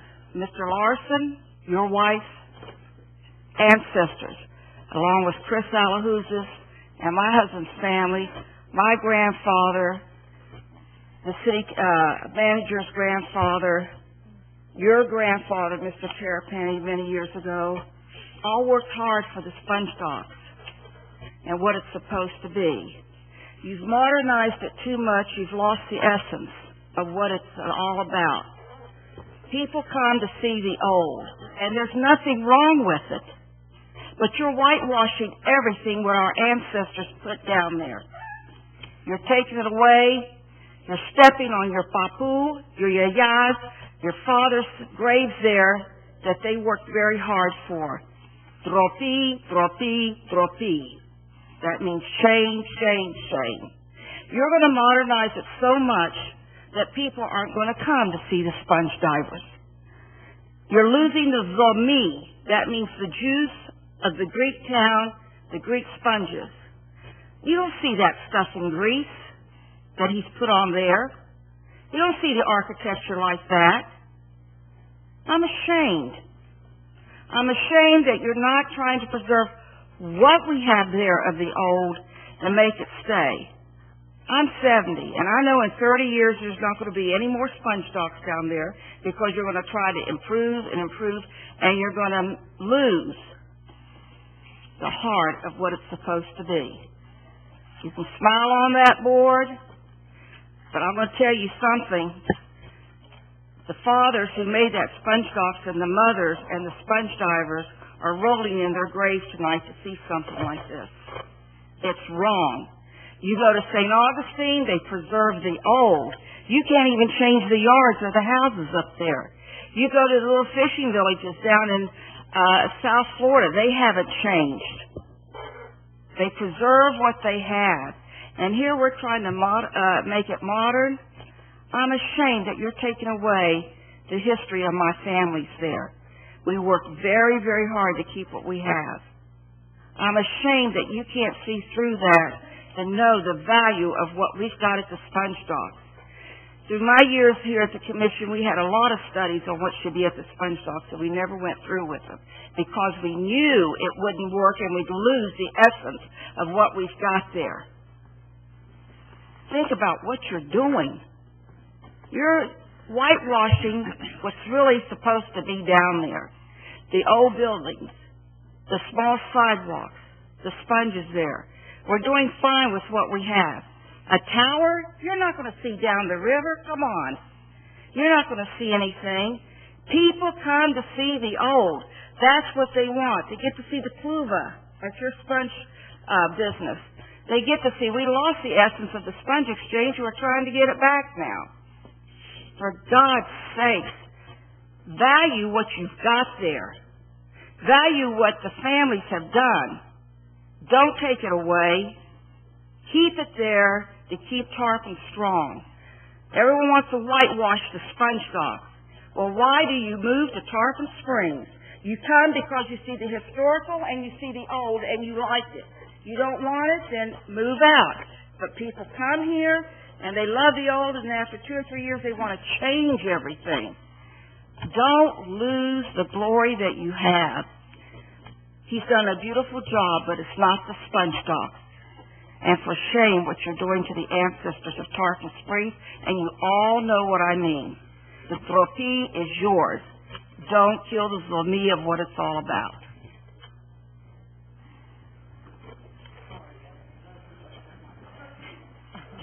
Good evening, everyone. Mary Coburn, 15 East Orange Street, Tarpon Springs. I have a couple comments that Mr. Hoffman can address. One of them is, I sense that there's a curvature in the dock area where the statue is, and a curvature that extends out is going to be difficult for docking, even just the city vessel. It creates a lot of problems. Aesthetically, it may be pleasing, but it's not practical to have that curvature. So it's almost to me like the amphitheater is going the wrong way. While it's focusing out for an outward view, which I understand, the night in the islands looks the other way. The band shell area is on the other side, and basically the people would be sitting this way. So to go to that length to create the amphitheater and the curvature, I think you're losing something. I think you could create seating that looks both ways, for one thing, and I don't think you need the curvature. I think the curvature is a problem. The other, not that it's not beautiful, but I think it's practically a problem. The other thing that I noticed, the extension of the dock, I like the wooden dock. I think it's great. I think Mr. Hoffman was trying to go back in time and get that feel back. The problem is that's probably the narrowest point in the river, and to take another 8 feet out, I think is problematic. If you want to create a wooden dock, you have to create it from what you have, even if you just plank over. But to extend the dock that far out, I think you're taking navigational ability out of the river, and the step down I'm concerned about. I think that's a liability issue as well for the city, and I think it's going to be difficult to work with. So I'm concerned about that. I don't think there should be a step down, and I can't tell from the drawings if there's a step down. Mr. Hoffman can address that for me. Is there no step down? Okay, well that's good. That would be a problem. My concern is the extension out. I think that's too much. I'd almost rather we did something in a different way so that we're not moving that far into the river. Some of the design, I'd like to see more options, and I sent all of y'all email about Mr. McLeod over at the USF, who's available to. He's not going to do anything. He doesn't implement. The school doesn't implement design. They just offer different ideas. It would be a design contest. Architectural students would submit plans, drawings, and they're trying to get a prize. And I have a lot of clients who are willing to contribute to a fund to assist them in coming up with some other ideas, mainly for the entryway. That was my focus. Just to get a couple more ideas, get a few more ideas. This is something we're going to live with for a really long time, and it would be really nice to have that option, and I think it would be inexpensive, and it wouldn't really affect anything. It would give, and Mr. McLeod told me he knows Ed Hoffman very well and spoke very highly of him and works with him and would like to work with them. So I think the school could supplement Ed's work and actually help us come up with some more options, maybe to create a little bit more of a old world feel, like some people are trying. The really contemporary nature of this doesn't appeal to everyone, and a lot of people feel like it's not compatible with what we have and what we're trying to do down there. And it doesn't have as much ethnic flavor, and it doesn't have quite as much of the New Orleans style, which is contemporary with Tarpon historically, that older feel. So I'm asking you to, before we go into the engineering phase, maybe we should rethink this just a little bit longer. We have the opportunity. It's my understanding we don't have the funds yet.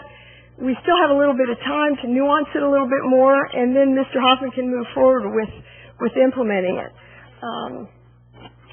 I think it's a great idea. I like the changes. He did listen. He made some really good improvements for us, and I'd ask you to keep those points in mind. Thank you.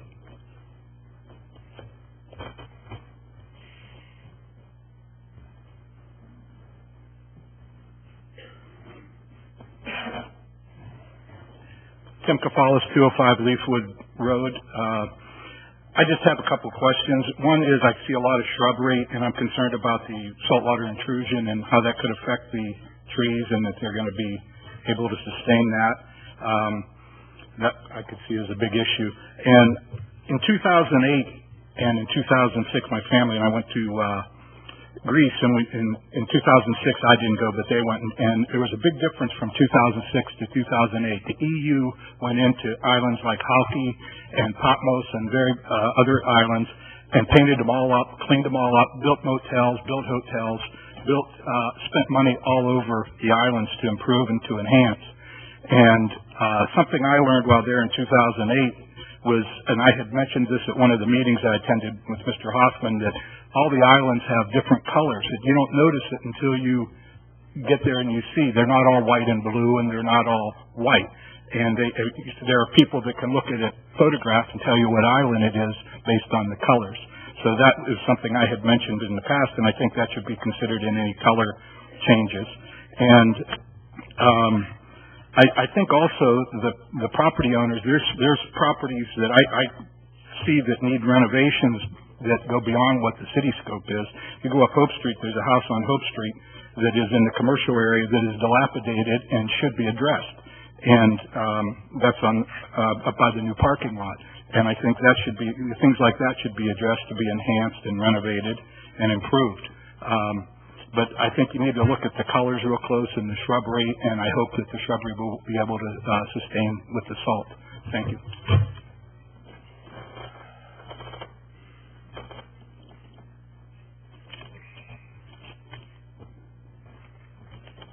Beverly Beliers, 1028 Peninsula Avenue. There's only a couple of questions I had, and it's reference to the property owners that have submerged land leases. I am supportive of the floating docks, with docks on the water. I know that if you go too far into the waterway in there, that agencies will let us know that we're not doing it correctly and you can't do it. So I know you're going to follow that up.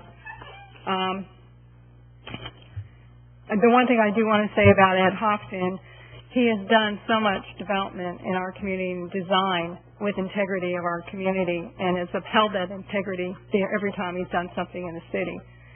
So I'm sure that he's not presenting anything to us that doesn't fulfill that integrity.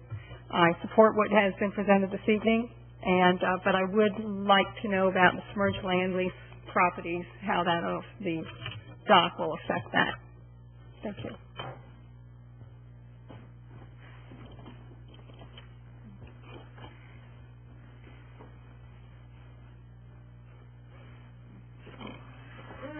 Seeing no other public comments,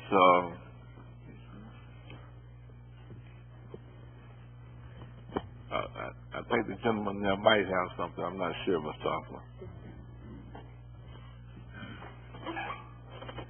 My name is John Stevens, 1408 Garden Avenue.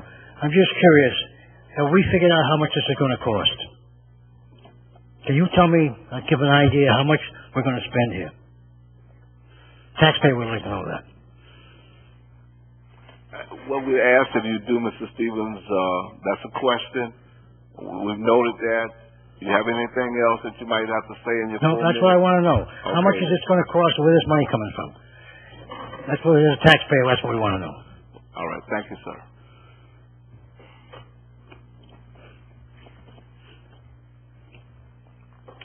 If there's no other questions, Mr. Hoffman, you can start trying your best to answer some of those. Okay. I think a couple of things that I want to point out is first of all, it's the patina, the age and the patina, I think, that our former mayor was discussing.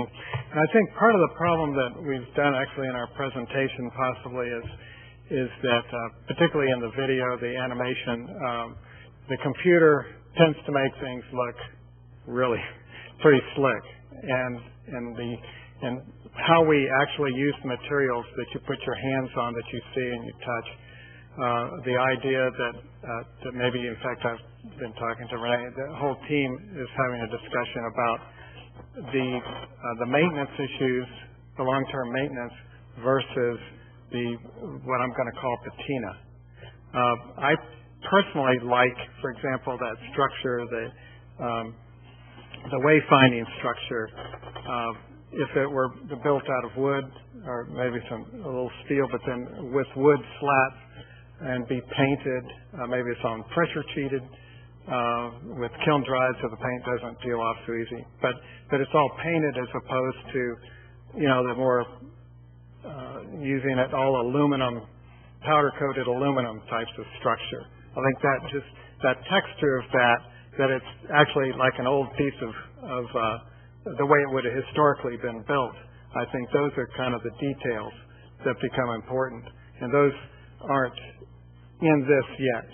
It's hard to show any peeling paint, and how the maintenance of it, how we do a fresh coat of paint, is great, but it's it has more of that old feel to it, and that's something we would like to keep.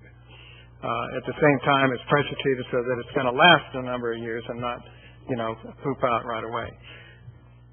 I think that the dock, adding the boardwalk, the actual literal dock along the waterfront, is trying to get back to what I went to when I was a child and pushed my first sponge boat.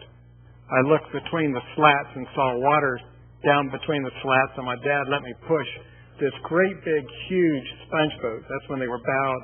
The bow came in, and you'd push on that boat, and I got it to move. And I thought I was like an incredibly strong 5-year-old. I could move that whole boat. But anyway, sorry, I'm digressing. But I think it's part of that patina that we can look for and get here. The other part is, the idea of the ovals. Why it's the oval shape. Ideally, it's a circle for Greek dancing. That's kind of the genesis, the way the Greek tend to dance, or a spiral. Oval is because of our room issues. And we think that, that addressing the night on the islands and keeping that activity there would be great. And then the idea of the amphitheater, maybe it's not, a slick concrete thing. Maybe it's more of a wood, again, a thing with a little more patina to it. Those are all kind of details that we need to address. But the other thing I really want to talk about, though, is nostalgia is something it's a matter of perspective. How we feel like something has a wonderful old richness to it. The pre-contact people that were here settling and fishing here, when I say pre-contact, I'm talking about the Indians, the Native Americans. And then they came in with all this fancy new, brand new docks and all. To them that was all new and totally out of place. It's just a matter of perspective. If that little amphitheater becomes a place where kids love to play and families can go and sit there and be able to look out at the boat and look at and enjoy the river and focus on the river, that is going to be some child's nostalgia in 20 to 30 years. And the other option is to do nothing. If it's so wonderful, we do nothing. But we've done, through our workshops, we've all agreed that to do nothing is not the direction we want to go. So, if I cover those, was there some more of the 8-foot. Oh, the other thing was bringing street brick. I mean, I think, I'm sorry she's not still, she's left, but. She'll be back. Okay. Okay. The idea that it was bringing brick back onto the street, that's original. The dock is original. I think we're doing a lot of things that are trying to enrichen the dock. And then at the same time, again, the little amphitheater, the amphitheater was not there. It's never been there.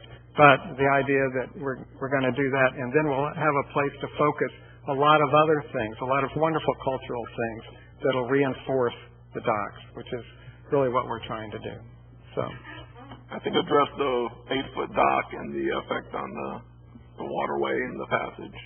Right. That was the question. Yeah, I think that 8-foot dock is. I don't think it's an issue. I don't think that it is the narrower part of the waterway. I think with URF is part of our team, and they have a marine. Dennis, the marine is looking at that, and we don't foresee that as a problem at all. No, the 8-foot based on our experience, the 8-foot encroachment. If you could have them, come to the mic there. Just David Crawley.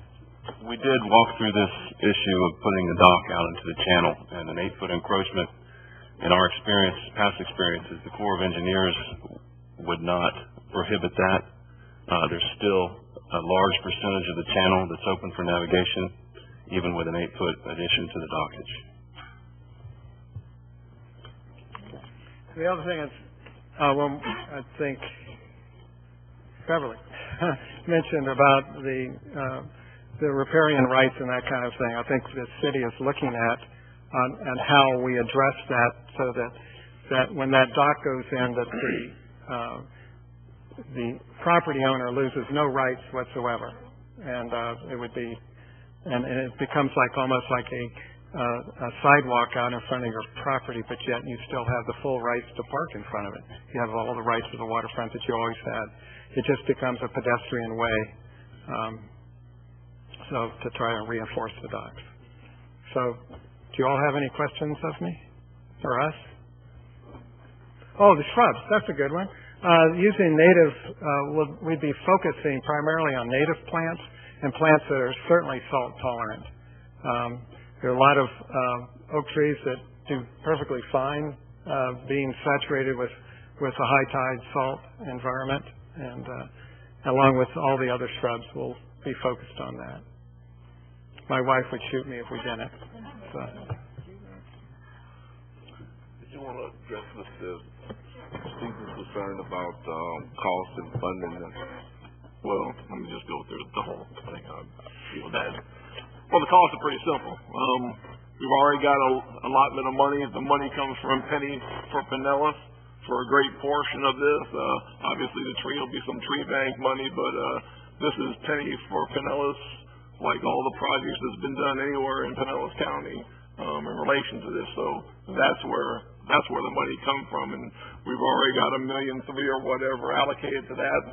We've got a lot of projects. Upcoming budget meeting, you can come and look at our capital program and see all the projects that Penny is going to do in the city.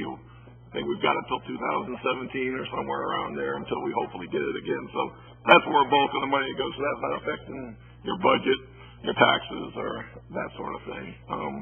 To go back to the whole concept, obviously I had that meeting Monday.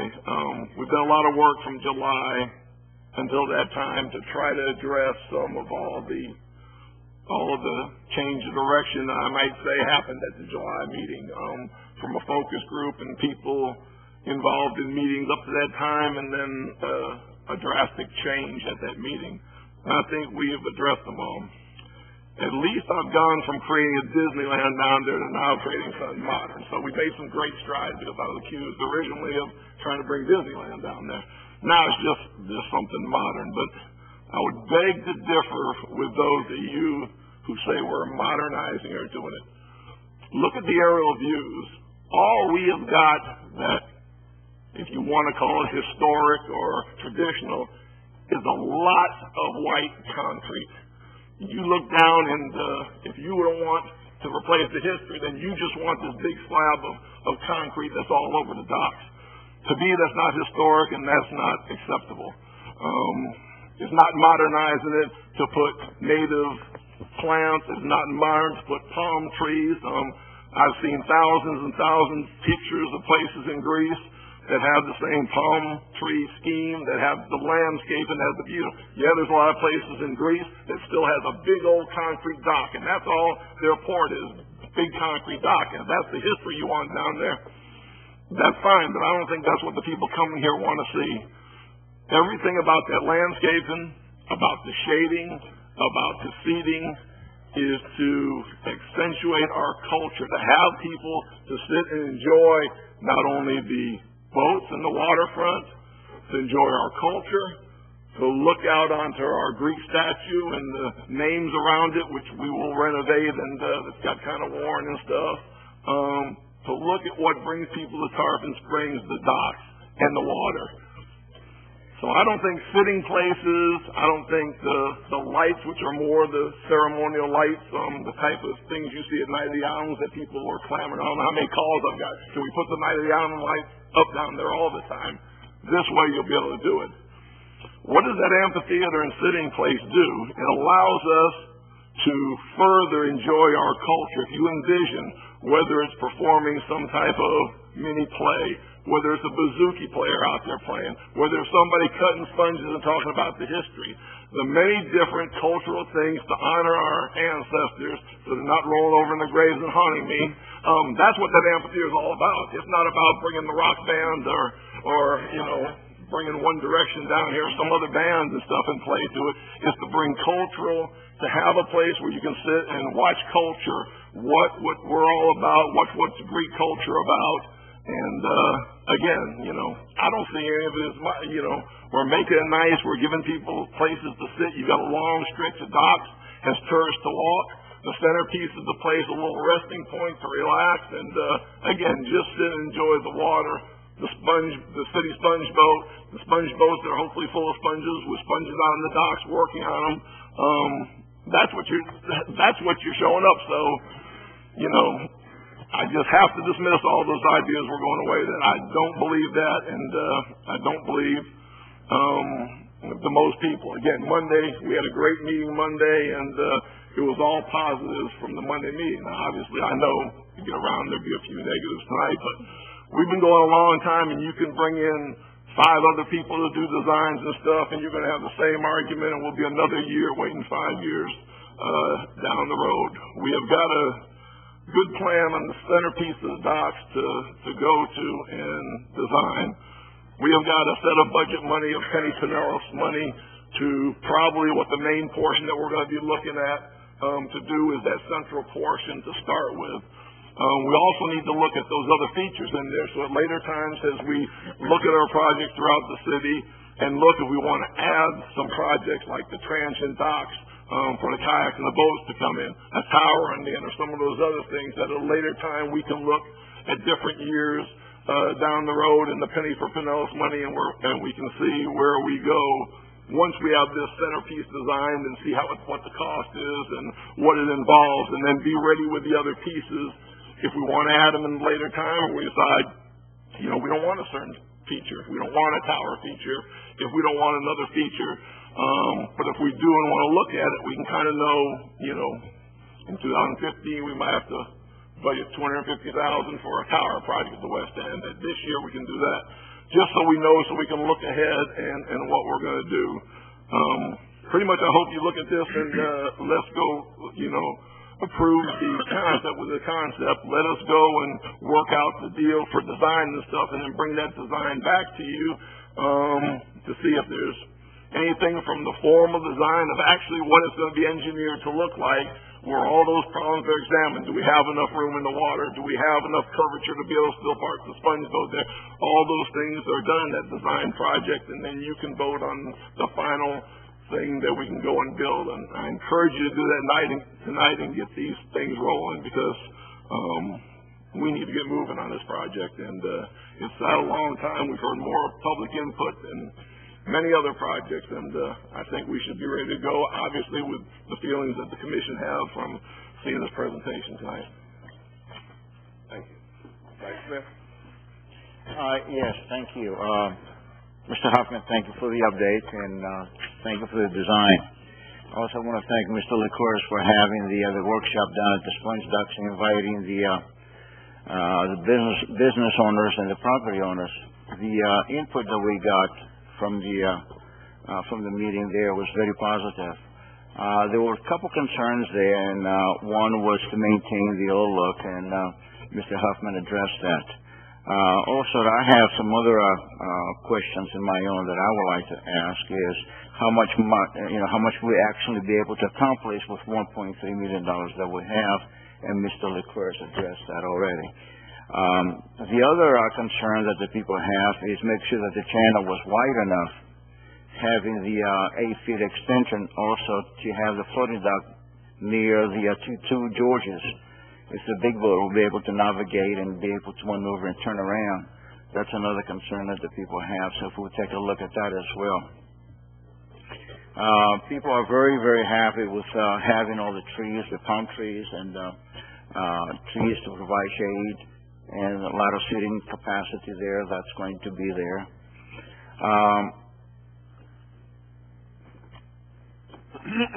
One thing that I always bring up is maybe this is an opportunity that we can actually use some of the solar energy lights.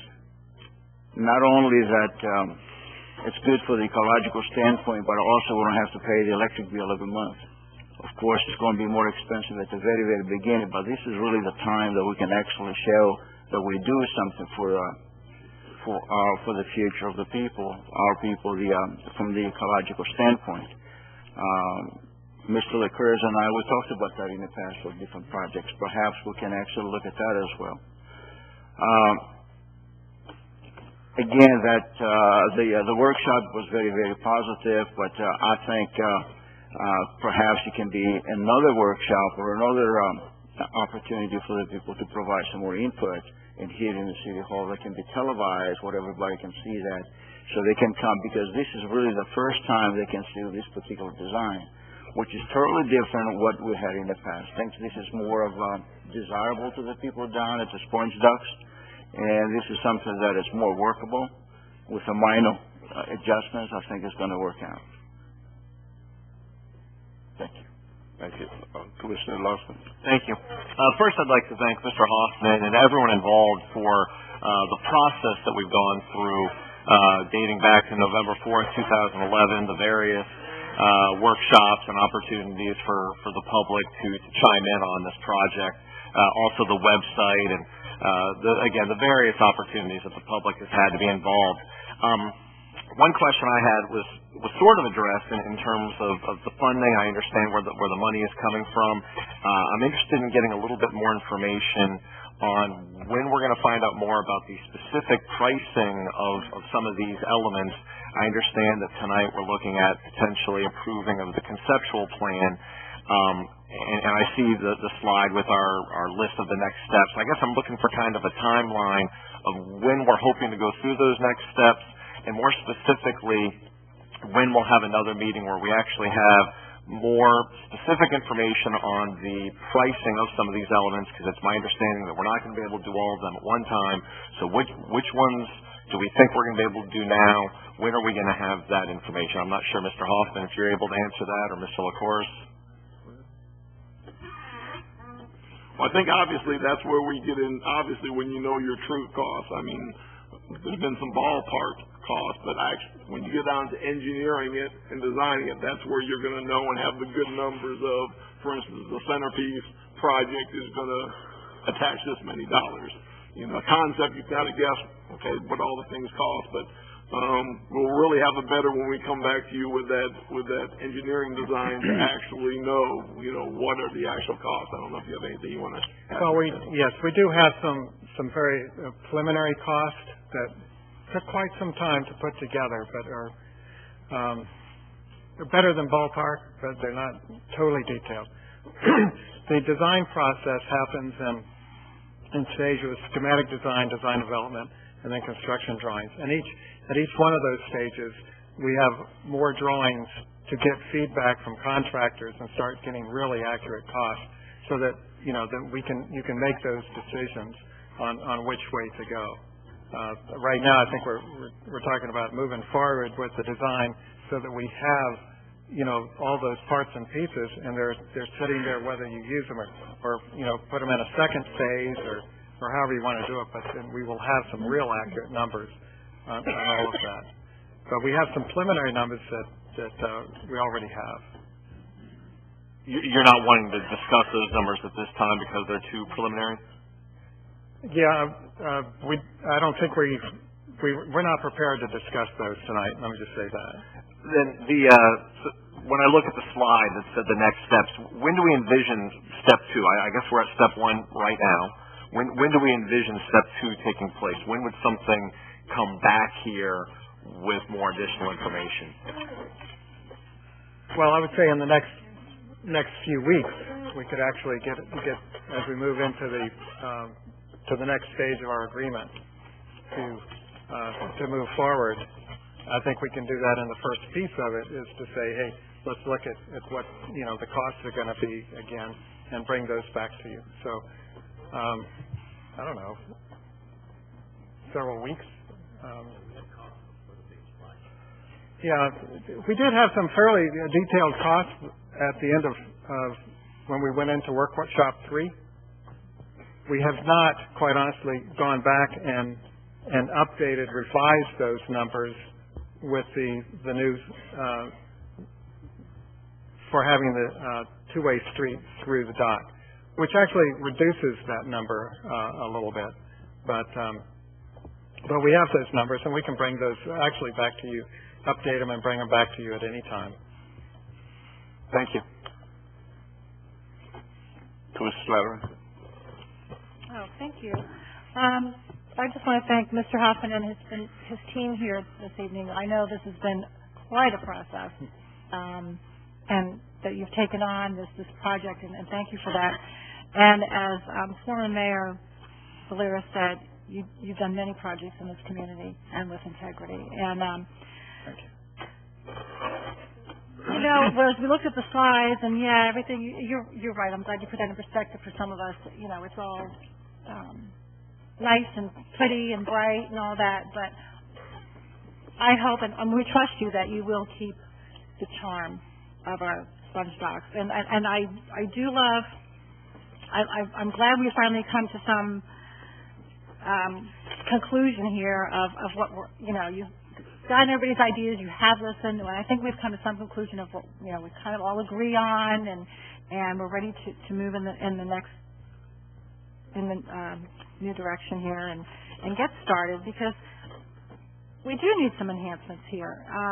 Just the signage and the wayfinding alone is a great idea. The floating docks, I love it. And just, trees and some I don't know if I want to call it sprucing up or improve and enhance the area.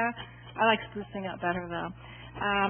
It needs a little something, and I trust your judgment, and I know you've heard everybody, you've listened, and I'm just looking forward to moving forward this project. It's been a long time coming, and we heard about don't make it a Disneyland. I remember those comments a few years ago, and I don't think this is Disneyland at all.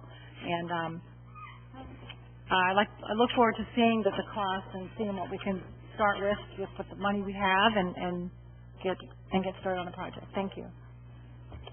Mr. Tarpon. Thank you.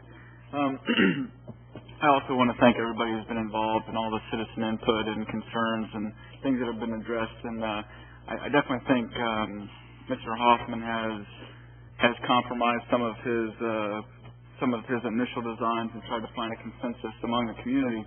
And I am definitely ready to make this a shovel-ready project and get into the nuts and bolts of it come summer. Obviously, that's when we're going to try and start the project for least amount of impact on the dock. But Commissioner Larson and Vice Mayor Alahousas both kind of touched on one of my major concerns, is that we see this project, and this is a concern that I shared with you day one, Mr. Hoffman, when I came to your office, is that your designs were all great, but could we do everything that you wanted to do or people wanted to do with $1.3 million? And the answer to that is no. So my biggest thing from day one with this project is, for $1.3 million, how far can that money go that we can visibly see, touch, and feel as a community?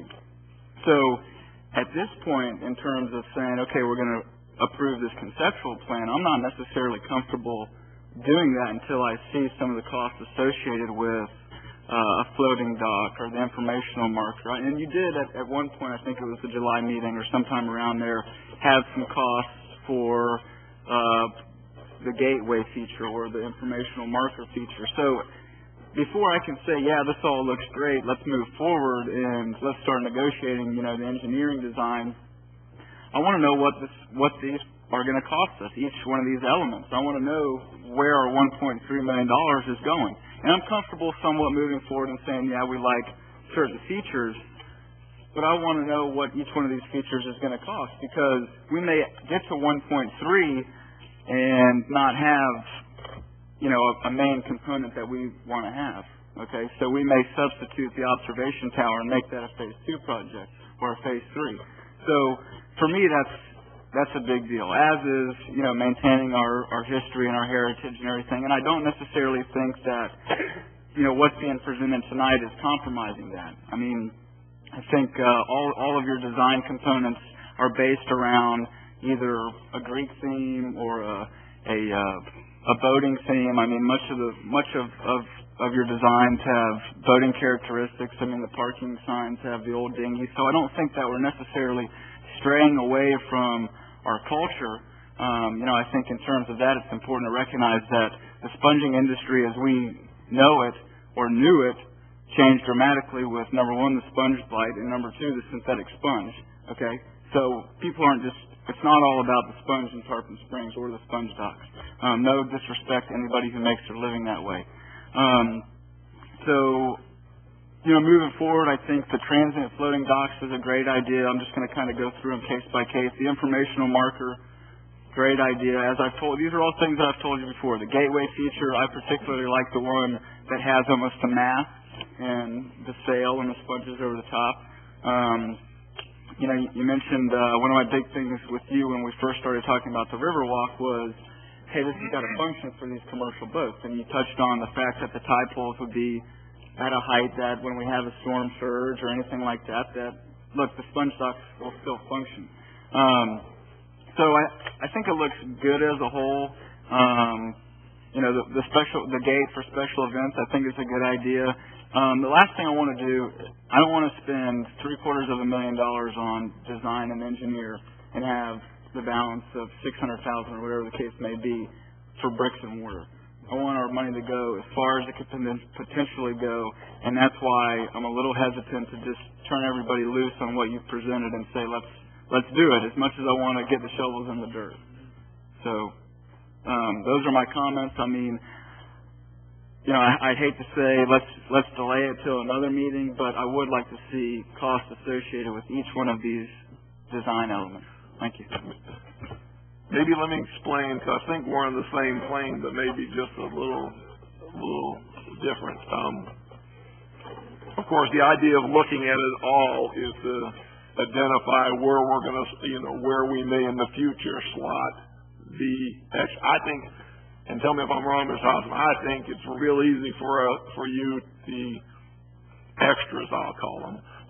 When you're talking about towers, when you're talking about the transient docks, all those things. I think it's pretty easy without complicated design to give a real good ballpark figure about what they're going to cost. We kind of know them before, and I don't think they've changed much now. But I think my focus, what I was thinking of, is obviously the first and where the money is going to go to, probably to the $1.3 million, is that centerpiece of the docks. That's the thing that needs to be designed. We need to know what the true cost, subtracting tree bank money for the trees, what is that central piece going to cost, or how we can get that central piece, into the budget that we have for now. And the idea is to take a lot of that design money we're talking about and look at that piece, because we know that piece is probably going to take that whole money up.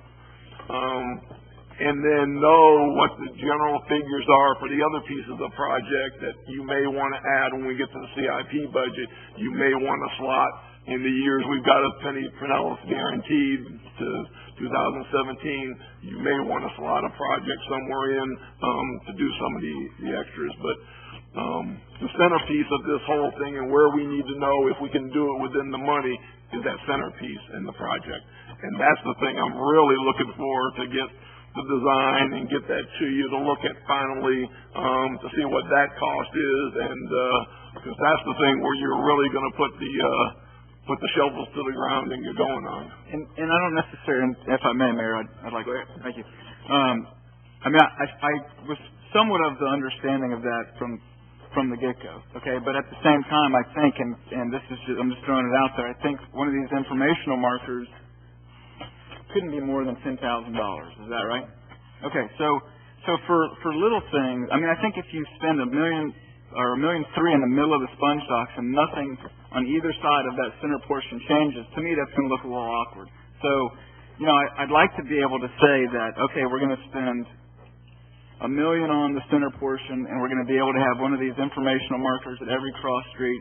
We're going to be able to get our gateway feature. We're going to be able to get a special events gate, and know that, you know, the floating dock and the observation tower is where we can look at in upcoming budget years for, you know, capital improvement budget. But I agree with you. Okay, so but my point is, we've never really said that for the most part. I mean, correct me if I'm wrong. I mean, that's what I'm trying to determine. Not till tonight. Okay. That's kind of what I'm saying. Because when we know what the middle section costs, say that takes the whole 1.3 million conceptually, but we want to do some of those other things, then we look at things to eliminate in that you want $200,000 more to put the informational thing, the entry features, or those sort of things, which should be easy to give a general price for.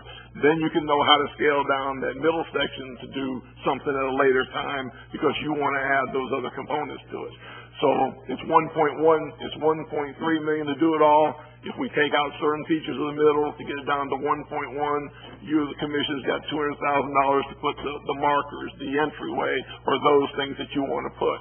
But we're not going to know that piece until we know what that center portion is. Again, when we know it's designed and it's priced, we know, okay, we need some money out there. Say it runs to 1.5, okay, we've got to get it down. We want the entry features for $50,000, $70,000. We want this for $50,000. So we have to get that middle section to a price where we can do that. And that's where you go back to the design and take those things out to give you your piece that the commission wants. So at our next meeting, if we say, okay, let's move forward with our conceptual plan, at our next meeting is when we'll be able to say, you know, with the consensus or with the vote, okay, we want the gate, or we want the entry feature for phase one, or we want the informational marker for phase one to coexist with the center portion of this project? Yeah, if we go and do a fast negotiation on design and those sort of things, and we get that design that shows us pretty much what is the cost, you know, what's the cost in the center portion, and then of course the cost for the extra thing, then you would look at that, see the cost for the other things, and then you would choose how to spend that money with it. But obviously, if we have to have the design done to see what it looks like and what that price is, and then that's where you as the board, before you go to final design, which is going to go to build, that's where you decide, okay, we want this in, that in, scale down this in the middle, you know, scale down some of the shade structures, whatever, where you see the cost from the actual design, where is the cost in there, and see where you do those to put it where the finished project that you commissioners, you know, want to put that core fund of money is. And then, of course, what we have left, then we can look at the CIP budget, and you can decide, you know, where we may want to slot these things out for our penny for Pinellas, and maybe do the different phases later. With always the option for things like the transient dock or something, to be looking for grant monies, to be looking for all sorts of things in the meantime. Like we had a lot of this funding if we got the pedestrian project we had. So it would still leave us with time to look for other sources of money to go with additional ones to do once you decide what you're putting in the first project. You know, we would pursue those for the other things. You know, something for a tower or something like that. So that's kind of what I'm envisioning and was going to ask you for tonight to look at, so we actually know what we're dealing with and what the actual cost is and what exactly you want to put in that first phase. Sure. We all wait on. Just kidding. Well, not that everything is clear to everybody. One thing I just asked, you know, my friend, you know, Trophy, is that Trophy? You know, Shame. Yeah, change. How do you say change? Or shame. A shame, she said a shame. Oh, it's a shame. Yeah. I thought she said change, you know. No. Because one of the things is, I can tell you this, we continue to look at something that was talked about, and this is what bothers me the most. And it's one of the reasons why most of the time nobody wants to do anything at the sponge dock. It was stated, many commissions spend a lot of money on studies, but then they don't do nothing with it. And that's my concern. So I listen, and I know we say, well, we're kind of on the same page. I just want to make sure that we are from this perspective. And that's that when we look at this, we need to know exactly, where we're going. I can say yes in concept, let's go. I'm listening to the city manager, and I'm also listening to Commissioner Tarpon among the rest of my colleagues, and I guess I'm more comfortable with, what type of finished product will we get for the $1.3 million? I mean, that's, to me, when everything is said and done, that's the bottom line. I too don't want it to be where a large portion of the money is to spend on design and another study, and we have all this great drawings and concept, and then nothing happens, because it's very, very, very hard to move things at the sponge dock. That's just being upfront and honest. It's very hard, because you get this, we want to keep it old, and you can't do anything without doing something new. You can't create old, so it makes it an impossibility. And, there have been many things that's happened at the sponge docks, and most of them was going to kill it. The biggest one was the sponge exchange, where we're talking about putting this centerpiece at. It's right at the sponge exchange, that item that would have killed. I don't even know why it's still alive, because that would have killed it. And that was something new. It was something different. It was going to completely destroy it. And I guess time showed that it didn't destroy it. The thing that I want to get to, and I know that we've talked about, another meeting, and I hate to have meetings for the sake of meetings, but one of the things that I would like to have as we look at moving forward with the project is that there is that type of pricing from this perspective. If we look at all of these, and hopefully that's not too costly to do, and the pricing, that we're able to look at somewhat of a finished product in phase one. And that's a product that people can see and recognize that something was done. What I don't want to have happen is that everybody sees that something was started, but it doesn't look like it's quite completed, and then everybody else in future commissions is looking for dollars to try to complete something. So I'm trying to say that if we look at phase one, it looks at this is what we can do during that phase, if it's the markers or whatever, and this is phase one, and this is what it's going to look like. Looking at the trees, do all of that, this is what it looks like during that phase as we look for additional dollars to complete whatever that next phase will look like.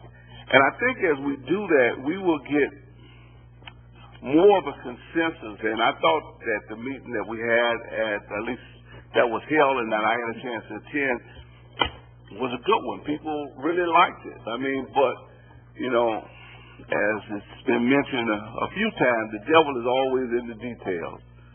And I can say this, Mr. Hoffman, I appreciate what you bring forward to us. I don't think that you do this just for the money. Now, I think the money might be all right. You're not going to say, hey, I'll do it for free, even though I know you've done many projects pro bono. And that this is a project that because you've lived here all your life, is that it's a very delicate project as we move forward. Nobody up here, and I know you don't want to do anything that everybody would look back and say, hey, Mr. Harper, yeah, he did a lot of projects, but he killed that sponge dock. And this is not it. Is that, and the easiest thing to do as a body up here is to do nothing. Mr. Stevens touched upon something that, hey, It's $1.3 million, and it's penny for Pinellas. But I guarantee you there are other projects that can be done within the city of Tarpon. This is not the only project that can be done. So nobody's undertaking this just to destroy the sponge dock. If that's the general consensus, is that that's what's happening, then I would be one that say, let's look at the $1.3 million, let's look at another project that we can do that people will be satisfied in the end. But the opinion that I get when I walk down to the sponge dock and when people come to talk to me is that we need to do something. You know, we need to do something because it's not the same as it once was. I don't care which, you can look at any decade that you want to since the sponge dock's been there. And I guarantee you, every time you look at pictures, it changes. Every time you look at pictures, it changes. You know, for those that have not been around in Tarpon a while, and I've been around a few years. My father was around a lot longer than me. And when he talked about some of the things and some of the streets, and he started talking about Eagle Street, and I'm trying to figure out that he lost his mind, and what is he talking about? And when Pinellas Avenue was Eagle Street and all the things that Tarpon continuously changes, but it remains the same in a sense of that small town community.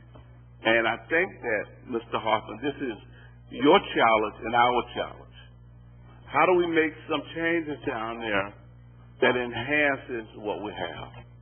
So, for me, as I say, as we move to the next phase, what I'm looking at is the next phase, and I look for some type of consensus that we all know what the next phase is that there is some pricing that we can say, let's do this, and this, and we feel like this is somewhat of a completed project as we move forward looking at what the next phase is. I can buy into the center piece, but except I don't know what that would cost. I don't know what design and the rest of that and what that would look like. So as we get some of the price and the rest of it, I think that you can get somewhat of a clear idea on direction. And we all can make some decisions about what we want to do at the sponge dock. So I don't know if it's cleared up any, or I've muddied the water even. No, I think that's accurate. If you're looking at, I presume I can respond. I think, and Mr. Tarpon, that what we're looking for is looking at this, let's call it a master plan, as opposed to that you're not necessarily approving any one piece, but you're looking at the overall plan. Is this is where it would be great to go, and however many phases, however many years it's going to take. And then we're still going to have to come back, I would imagine, correct me if I'm wrong, but we're going to be coming back with being able to say these are the prices, and depend on you all to set the priorities of which pieces of the puzzle we're going to use. We will give you a recommendation, along with your staff, of that to get the most cohesive piece, would be this, for the 1.3 or whatever, and here's the tree money, and here's the sidewalk money, and here's the brick street money, and this, we can make a project that looks pretty good as a first phase. If you all have anything, I think that would give us some direction. If everybody says the floating dock is the most important thing of the project, for example, that's where we'll start. But I'm not sure we have to make that decision at this moment. So. Well, I think you kind of touched on it. I think that, for me, what's the best bang for the buck? What type of project can we look at? If we pull all these various sources together, as far as some of the other funds and trees and rest of that, what would that look like, quote unquote, conceptually, as we move forward, so that we'll know what phase one should look like, and everybody in the sponge dock area, including the residents that might be a little skeptical, know what we're talking about doing there. I think that would be very, very helpful as we move forward. Okay. Anything anyone else have? Thank you, sir. Thank you. You know.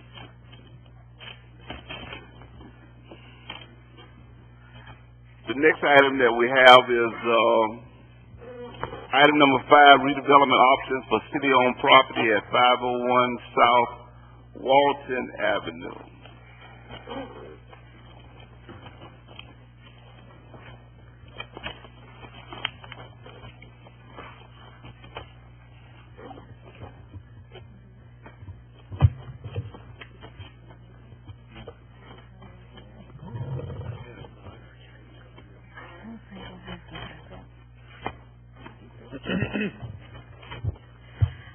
Thank you. I'll just go ahead while they're cleaning up. This is the city-owned property, the former nursing home at 501 South Walton, with a 120-bed nursing home. It's a property that is in desperate need of beautification. So following up on the mayor's suggestion of money, where money can go, this is one of the projects. Put in your backup is an aerial photograph of the property. I just wanted to point out that the city owns the entire 4.5 acres of the property, but we're only looking at the 3.4 acres that the nursing home sits on. The other acre is owned by the city, but is used for parking for the recreation and public safety facility. We're not thinking of changing that, so it's only the 3.4 acres. Just a little background, it was leased by the city to Beverly Enterprises in '95. In 2001, it was subleased to Florida Healthcare Properties with the city's permission. And in 2004, Beverly Enterprises terminated the lease, and Florida Healthcare vacated the building in 2004, and it's been vacant ever since, which has been about 11 years. The property's not on the market, and we don't have any current plan for redevelopment of it. This past summer, we had met with a developer who was interested in purchasing the property for renovation into an assisted living Alzheimer's component facility. And in October, you all heard a presentation from the developer about the project, and at that time, there was a consensus that we should first get an appraisal and then look and see if there's any other interest in the property, and then at the same time to decide whether we actually wanted to sell it or retain it for some other public purpose. An appraisal was obtained. We had used a state certified appraiser that was approved by the board in November, and we received the appraisal in January of this year. And the full appraisal was not included in your backup materials, and I apologize for that. However, it was emailed to you this morning, and you should have it at your desk today. The value came up to $813,000. The appraiser concluded that the existing improvements on the property did not add any contributory value to the market value of the property. And as an aside, this is the same conclusion that the Pinellas County Assessor's Office came to as well. I have spoken with them about the assessed value of the property that's currently on the website. It had fallen off the radar screen for them, and they had not assessed it since the property had been vacated in 2004. They've since gone out and reassessed it, and they're assessing it just based on land value only. And the new assessment will come up, I think, in about April or May when the new values are shown, and it'll be land value only. You'll notice another value that was put into the appraisal, and that was a value of $885,000. That was based on comparable sites. That was also based on what the site would be valued at if it was vacant and cleared and pad ready for a new development.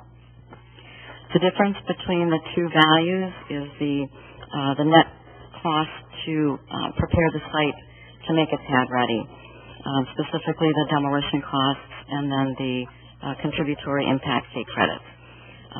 That information is also laid out in the appraisal for you.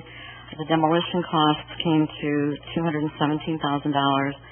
The appraiser used a firm that specializes in demolition to come up with the value of the property after a thorough review of it. The impact fee credits came out to $145,000. and that was provided by the city based on the site. So the net cost was $72,000, which came out to the value of $813,000 as the market value of the property. The appraiser also concluded that any renovation of the building would outweigh the cost of demolition and new construction. So it actually would be probably more costly to renovate the building. They also gave an opinion of best and highest use being multifamily or institutional. That's based on the zoning and land classifications that are currently in place. If we would get a proposal for multifamily, the site would accommodate a density of 15 units per acre, or a total of 52 total units, and it would also include facilities for institutional, such as a former nursing home or assisted living facility. So tonight what we're looking for is a consensus on how you want to proceed with this. Going back to October, November of last year, we had talked about 3 different options. One would be a request for letters of interest, or an RLI, a request for proposals, which is an RFP, or simply retaining the property, which of course we could do at any time, especially based on what we might receive if you select any of the 2 options today. The RLI, and we've got a sample attached to you, that's what the staff is recommending. It's a simpler process that allows for a lot of flexibility and creativity from the developer. We're not asking for specific details, or factual, financial information. What we're looking for is a developer's ideas, methods, and philosophy to the site, what they would like to see or what they think the site would be best used for. Versus the RFP, which is what we used for the Ford property. That's typically used when we know what we want and we outline, here's exactly what we want you to put in your proposal and how we want it developed.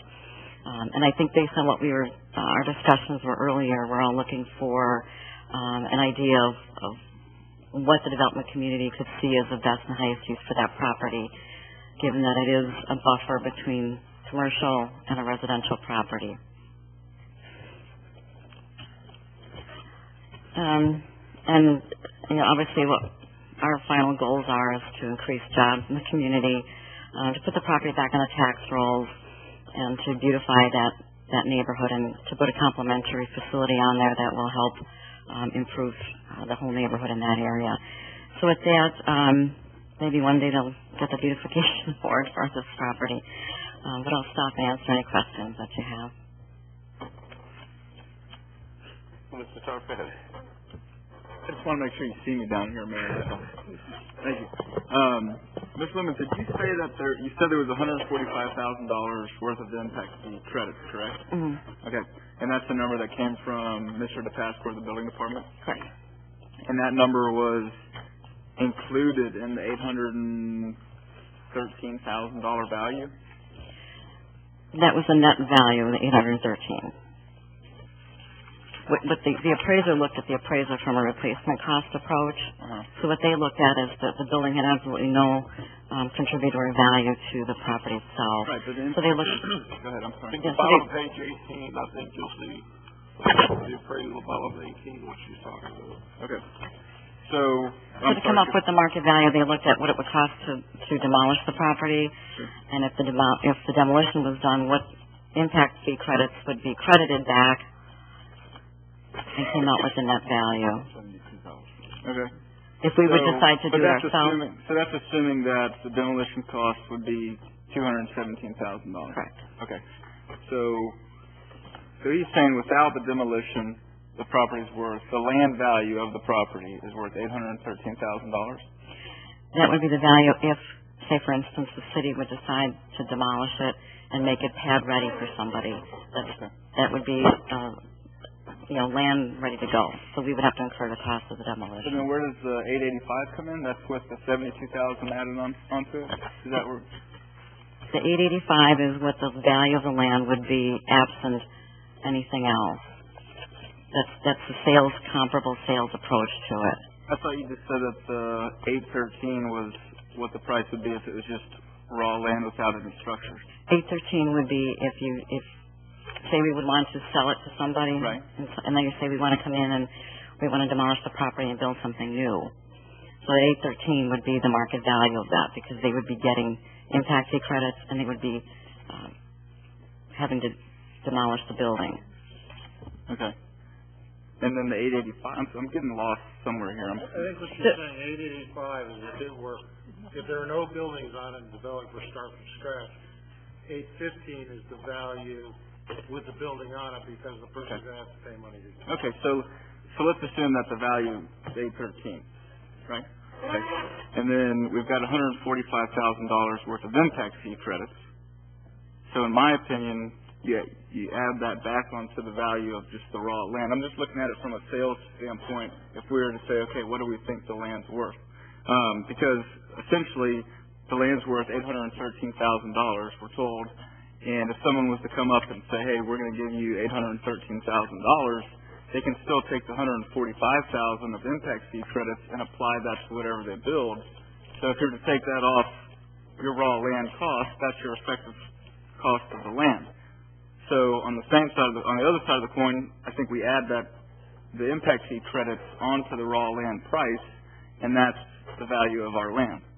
I just wanted to touch on the impact fee credits that exist. Okay, and you can, that's just my opinion.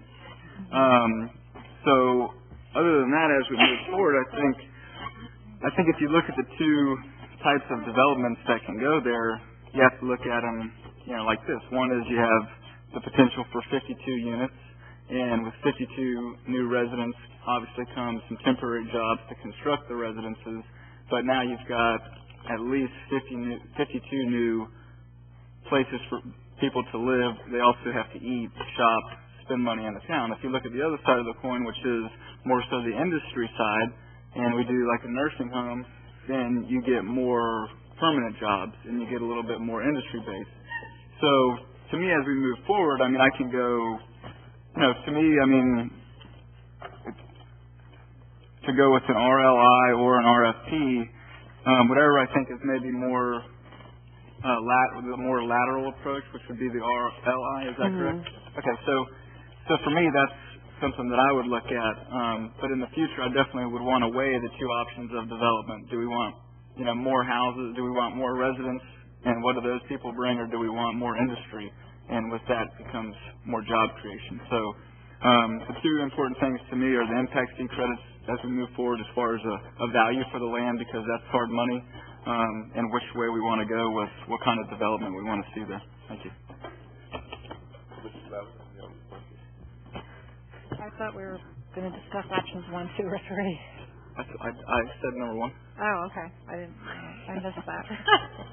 You're happy with that. You had some good points there with the on which way we would want to go in the future,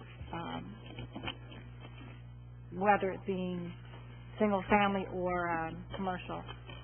So that is something for all of us to keep in mind. But I have a question. I do like option 1. I think that's a great option. I think we should have purchased the property to begin with, or had those people purchase the property to begin with. But anyway, we're here at this point, and do we know if that company that originally was coming in that approached us about purchasing it, do you know if they're still interested? I keep in touch with them, and they just ask to keep updated on the process, so I inform them of the next steps, and whatever option is chosen tonight, they certainly would get an opportunity to submit an application. Okay, great. Well, I support option 1. I think it's something we need to try, and I'm just happy that we've come this far, and hopefully we can generate some revenue off of this property soon. Thank you. I don't have any questions at this time. I do support the option described as option 1. I also support option 1. I think it makes sense to request for letters of intent that will gather ideas and see which way to go, and then evaluate all the things we get. And then we can actually see if RFP is the way to go, because then we're going to have a basic idea of what we're looking for. Right. And I can support option 1. I would hope that if there are some things that we want to do on that land as a city, that would come forward during this process. We've kicked around a lot of things in terms of the land. One of the things is I know that to put that land into the private sector is taxes and the rest.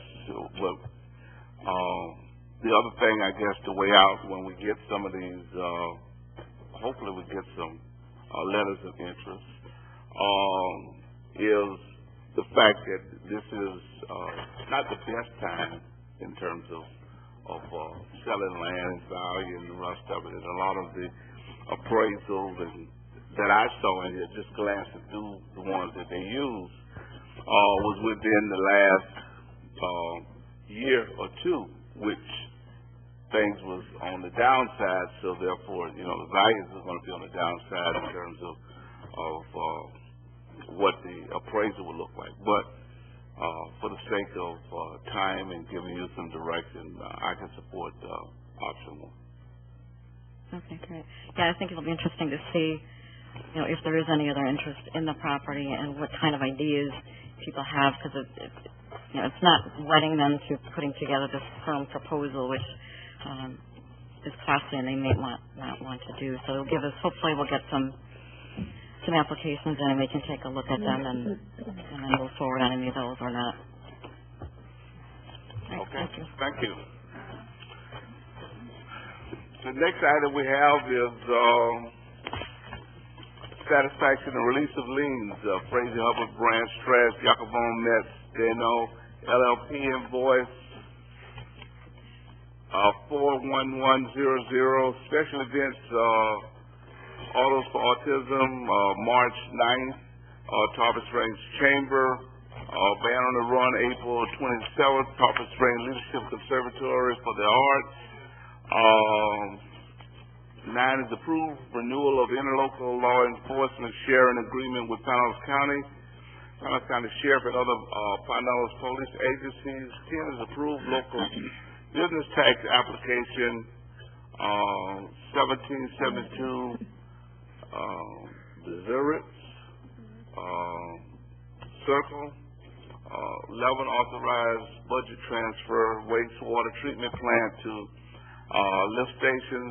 12 approved revised park and recreation advisory board bylaws increase 13 increased file number 110049-B-TK electric motor and pump repair services. 14 is increased bid number 120054-B-TK generator maintenance. 15 increased file number 120088-C-TK copier state of Florida contract. 16 ratify increase to file number 120014-N-JJ single source purchase of legal and promotional advertising. Anything anyone want to pull? 8A. 8A. We can talk about that now if you would like, or we can just pull it and vote on the rest of it. Whatever you. I just have some questions, if I may. Go ahead. I know we've discussed with when it came to closing the streets downtown with the food truck rally that we would consider, having that event either on a Sunday or maybe a 4 to 10 or 11 at night, and not during the middle of the entire day where the street is closed. And we had, some merchants down here expressing their concerns as well. So then I read this, Autos for Autism, which, I'd be the first one to be down there with the old-time cars. I would love it. But the hours are from 9 a.m. to 4 p.m. on a Saturday. Setup begins at 6 a.m. and cleanups to be completed by 5 p.m. I just, and I'm looking at the streets that'll be closed and the parking lots that will be closed. I don't know. I just have some concerns about it. Why was this on a schedule for a Saturday when we've already had some concerns with events like this. So, is it the downtown merchants or is it the chamber? Who requested this? This is the chamber. Well, again, I think this whole thing with special events, hopefully by the next meeting, because I've asked all of them as a result of our meetings to get together to look at the events for the whole year, because I want to give the commission everybody's perspective of what we're looking at the year on closing down. We've had some exaggerations of people coming up here claiming roads and stuff were closed as well. So they're putting those together. So I think you have to look at these a year. How many events during the year are going to be a complete shutdown of Tarpon Avenue during the daytime? Does it only end up being one or two? Where it ends up being. Right now I'm thinking my TARP, because I'm compiling the list as they're giving me the events coming up, but I don't think there's too many of them. There may be one in August, which is the Hippie Fest, which was something that was very successful down there in the past. I'm still not sure of the hours of that. But probably during the course of the whole year, there might only be a few of these events. This event was done last year. It's brought back this year. I think it's one of those events like the arts and crafts shows at the docks that we really need to look at in future years, and looking at what else we're going to have down there, and these type of events that other people do. They may be sponsored by one of our nonprofits, but we need to look at it in total. But I think when you see the overall list of what's going on, in fact, right now, I think for total events on Tarpon Avenue of any type of street blockage, and I'm not sure some of those aren't going to be the evening type events. I think for the whole year we're only looking at 6 to 8. And I think right now it's 6 or 7. And they're all one day, whereas when you see the docks total, a lot of their events are multiple days. But and again, not all of those 6 to 8 events are going to be all day closed down Saturdays. So that's what you're looking at for the whole year right now. I believe I'm compiling everything up to try to give you a picture of what we're looking at, because I think after we look at the yearly picture, when people come in with events that aren't on that year master plan, then we really need to take a look. Okay, somebody else is bringing something to block the downtown. Do we have kind of the fill of it or not? Now, obviously we're ending up at the beginning of the year with this event proposed, and why this is blocking up so many streets is because it's going to be a big car event. If you'll note, they moved over to Orange Street for some blockage of streets because, again, we want to kind of do that mix that we talked to them about, the mix of closing off one side of Tarpon Avenue, the Court Street and all that area, that, we need to kind of fluctuate it, instead of closing that side. So I think some of the reasons they went over into the Orange Street because of the influx of cars was to try to balance the areas and stuff. But again, a lot of the reasons on this one is this is going to be proposed a big giant car event. It's supposed to bring a lot of people, and that's one of the things you have to weigh in the special event process. Mayor, you come in? Go ahead. Thank you. I would just state for the record, as I have in the past, I like the events downtown. They bring business downtown, okay? At our last meeting, or 2 meetings ago, we discussed, quality versus quantity type of thing, and I still feel the same way about that. I don't have any issue with Autos for Autism. I believe it to be a good event. But when I look at the application, and I don't have any issue with it being on Saturday or Tarpon Avenue necessarily being closed or the time frames, but I look at, just how big the event is going to be, and I look at the application and I see that there's going to be, an estimation of 200 cars, which is great. But then I think about Tarpon Avenue closed from Pinellas to Ring, and I try and envision how many cars are there. And then I think about the Mother Mary's parking lot and how many cars can be put there. And then I think about the church parking lot and Orange Street and so on and so forth. And I wonder to myself how spread out these cars are going to be, or, if there's really a need for all these parking lots and whatnot to be closed. And that's not necessarily, at this point, for me to speculate on, but that's my train of thought, okay? And the best way that I can kind of put it into relative terms, or as an example, is, we have an awesome art show in Craig Park, right? And I don't know how many applicants we take, but maybe we take 400. But I'm sure we probably receive 600 applications. But we don't try and squeeze in 600 tents into Craig Park, and then we spill out into Pineapple Street and Bath Street. So on this particular application, I have a little bit of, actually a lot of more so of a public safety concern, and whether or not closing half of a parking lot will even function. When you have a special event and you have pedestrians walking around, how do you close half of a parking lot and expect the other half to function? I don't see how that really works, and it becomes to me a public safety concern. And Mr. LaCourse, you can correct me if I'm wrong, but I mean, somebody in your background, do you not feel that that's a little bit of a hazard area with half of a parking lot closed and people walking around cars and looking at cars, and then other people trying to turn in and park into a parking lot? Well, again, I'm sure you're talking about the Orange Street, because that's half one. Yeah, that's the one I'm talking about. And again, I think one of the reasons why half of it's open, because we demanded that we have spaces open, so we put those temporary signs we talked about where people could park, go to the downtown business, and be out. I believe Ed Miller with the police department worked on the design and stuff. Obviously, you can just go into the place that's open and come out. I think it's the section closer to Safford, the smaller section of the lot. I think that's going to be the section closed. If you can picture outside Tarpon Tavern, the small stretch of lanes, that would be with the cars. And then the major portion that goes up to the alley, that's the one where you can go in, park, and go out with and stuff. But obviously, anytime you have a half and half situation, because you got some Orange Street blocked up too, obviously when you got blockage on Orange and there and the place open in the middle, you're kind of bringing cars in between people and events.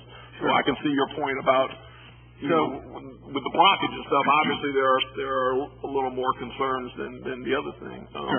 Your option is, if you're looking at more places or public places, the option is to leave that as the one lot that is the option as you're looking at. If you think too much is blocked off, to the side, at least that area, we need to leave at least that parking lot alone for you to put your business spaces up, and the event.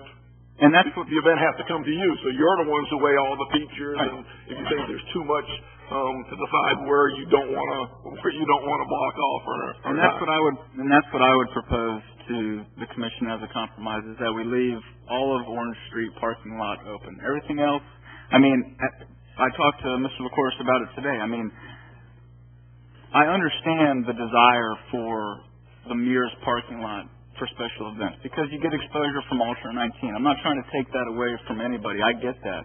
I have a concern with public safety for the Orange Street parking lot, and I think as a compromise, I would ask that parking lot be left open and all other conditions can stay the same. And I'll put that in a motion for him. I just want, and I'd like to say, if it doesn't work for this time around, if we have another one of these, Safford Avenue would be perfect for a car show. They got up and down from nowhere else.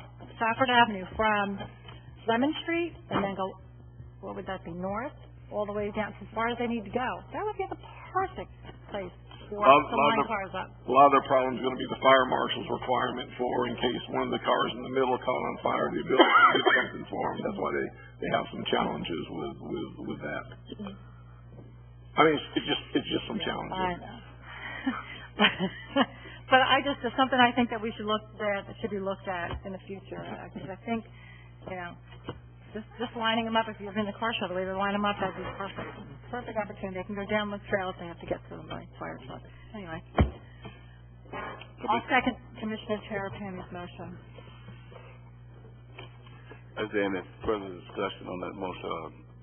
I was just going to ask, Mr. Mayor, if it's appropriate to ask Ms. Thomas to come to the podium to see if she wants to chime in on, this is her application. I don't know if she has anything she wanted to add to this.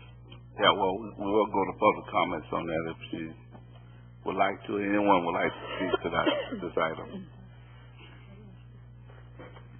I assume that she doesn't, though, so.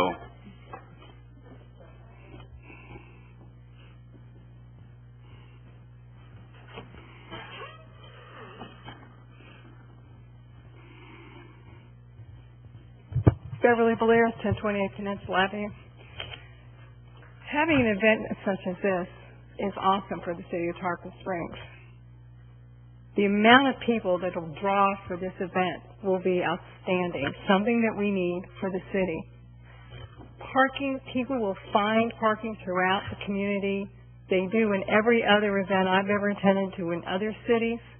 I don't really think there's any safety issue. Mostly when you have an event like this, people know that there's things are different. They are more aware of their surroundings. They don't walk in front of cars at any point in time.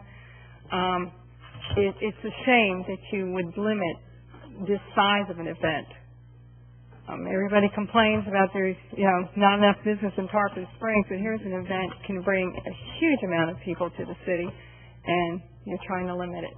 That's a shame.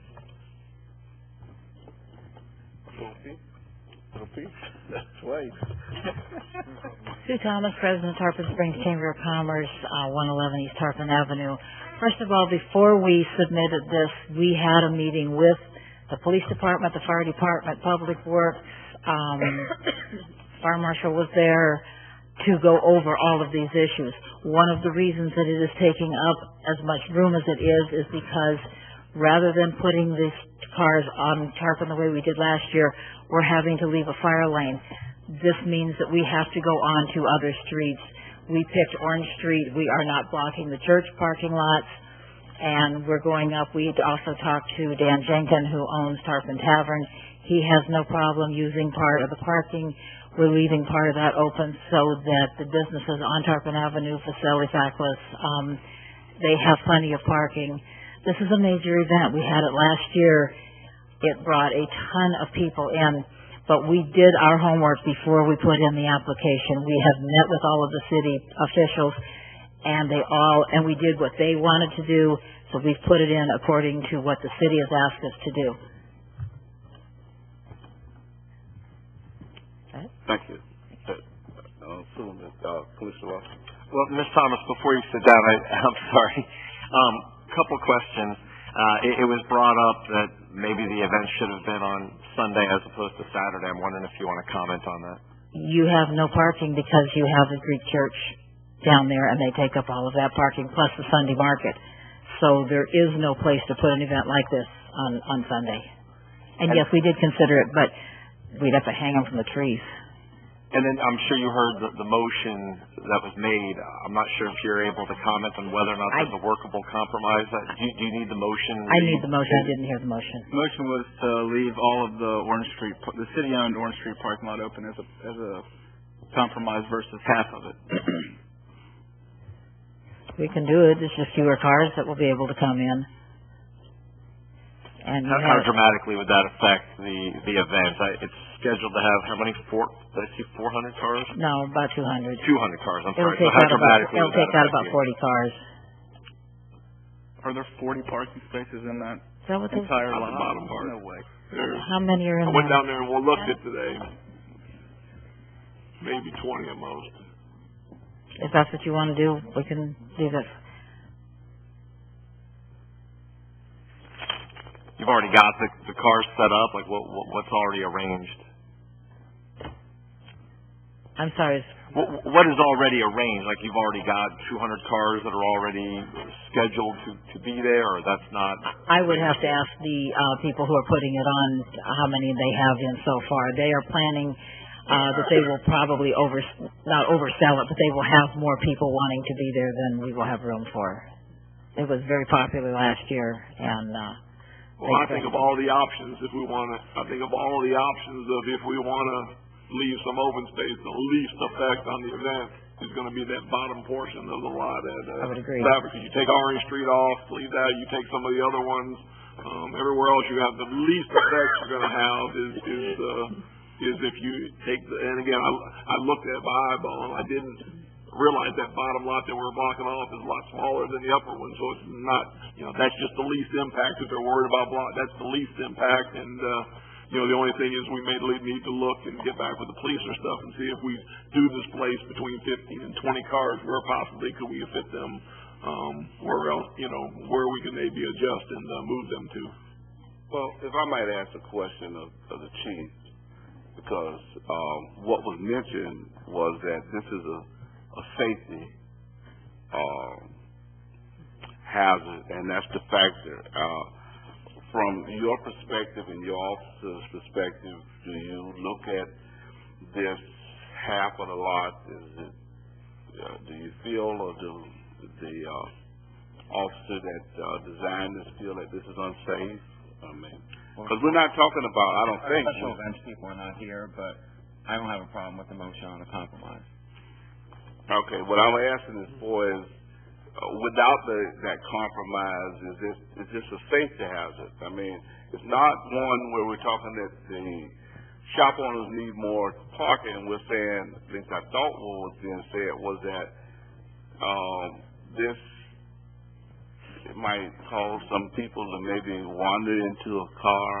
I think under our terms, it's not more entitled to a safety hazard, but anytime you split up anything into half pedestrian, half event, you may be you increase the possibility of something happening between. I'm not necessarily saying that it creates a dangerous situation, but obviously if you have something the whole one way and you have something that's split up with a mix of pedestrians and that, you always cause a little bit more of a concern. But I wouldn't say you could call it necessarily a hazard. And they wouldn't approve it if it was. Yeah. I'm sure they've got them how they're blocking off and how they're marking things.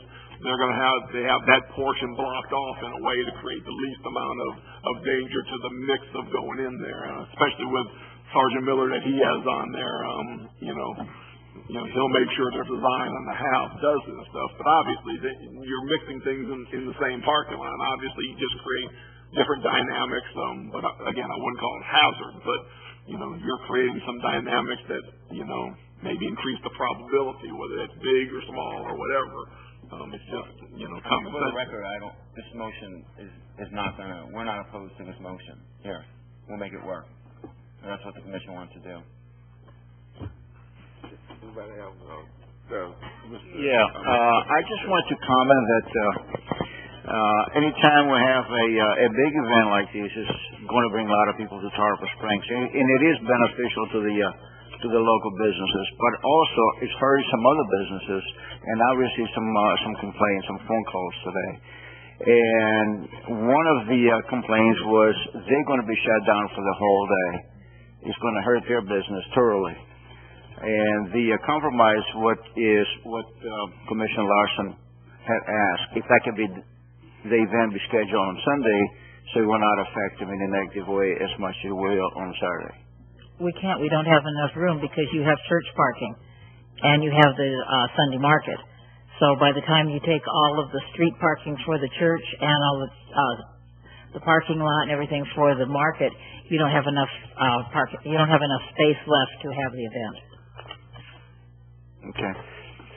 As a chamber of commerce, did you get a chance to talk to some of the business owners that will be affected in a negative way? Because that doesn't seem like it's happening. I think probably one that you're referring to is Ambiance Hair Salon. I know that she was upset.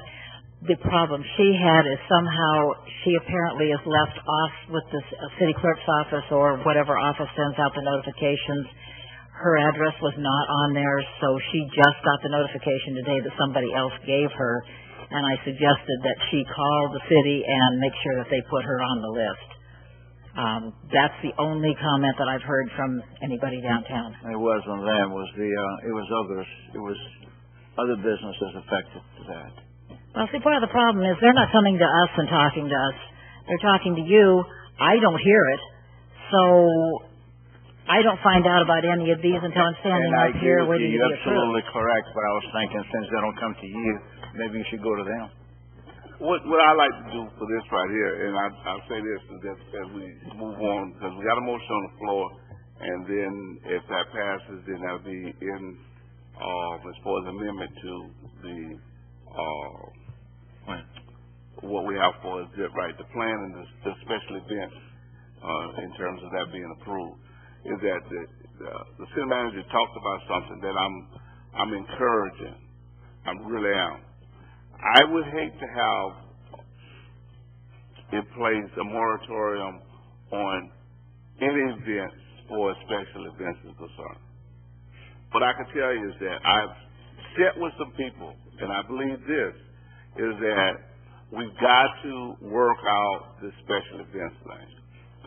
We just must, and I always say there's always two sides, and I listen to people, but I think that collectively, the city manager already knows that there are some things that we need to do to our events and what it says in there for the regulations.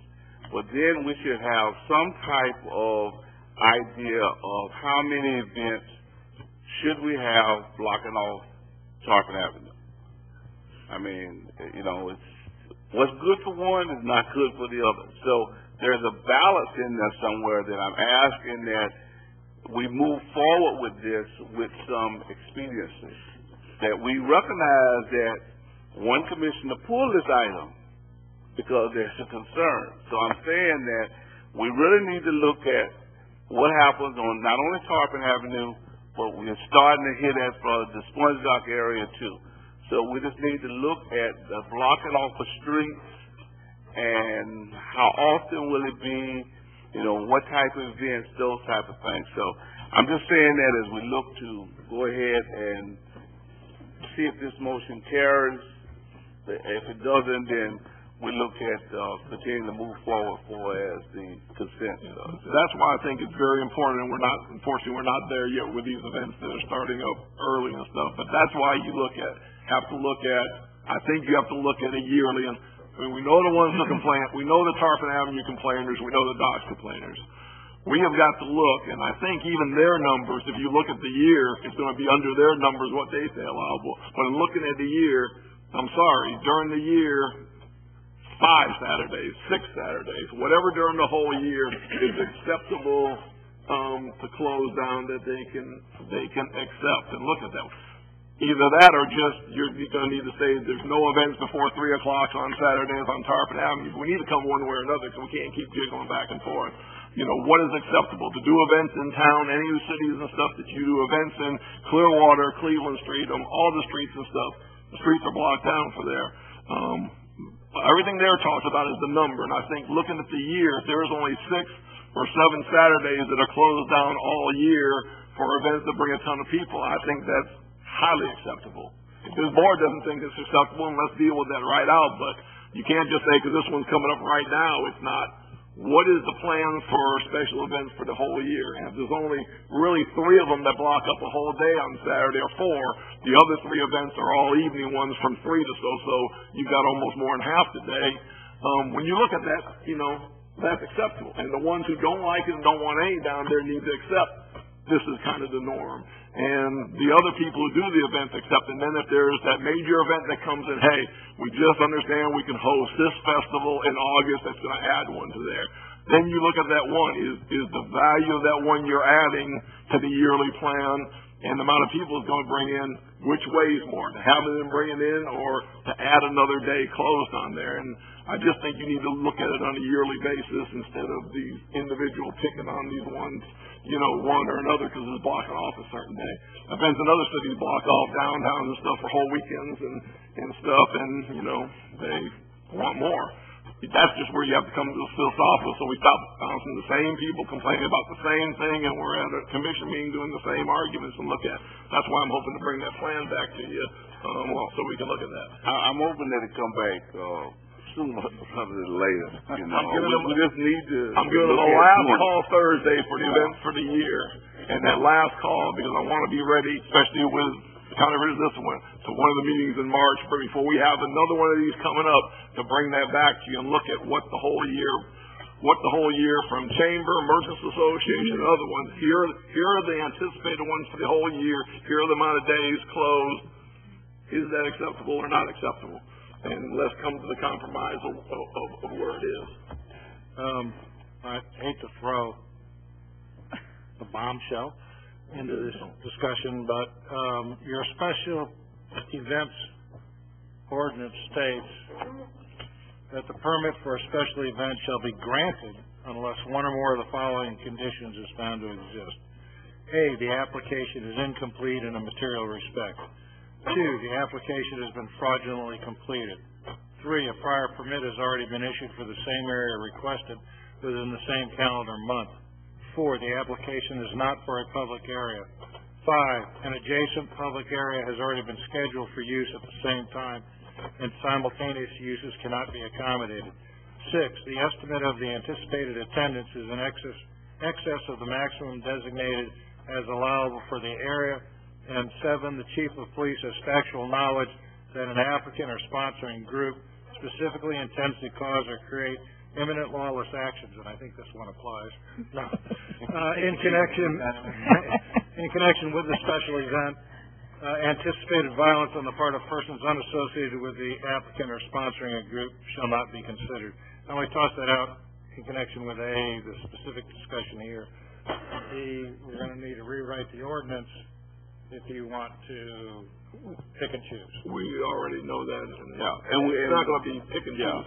No, but there are some things that will be proposed as far as changing there, but none of that I think is appropriate for tonight, because we haven't even talked about not having it. Right. What's here that I'm going to be calling for the motion on is an amendment to what the plan would be, and then we go to the approval of the event. So, if we can say roll call.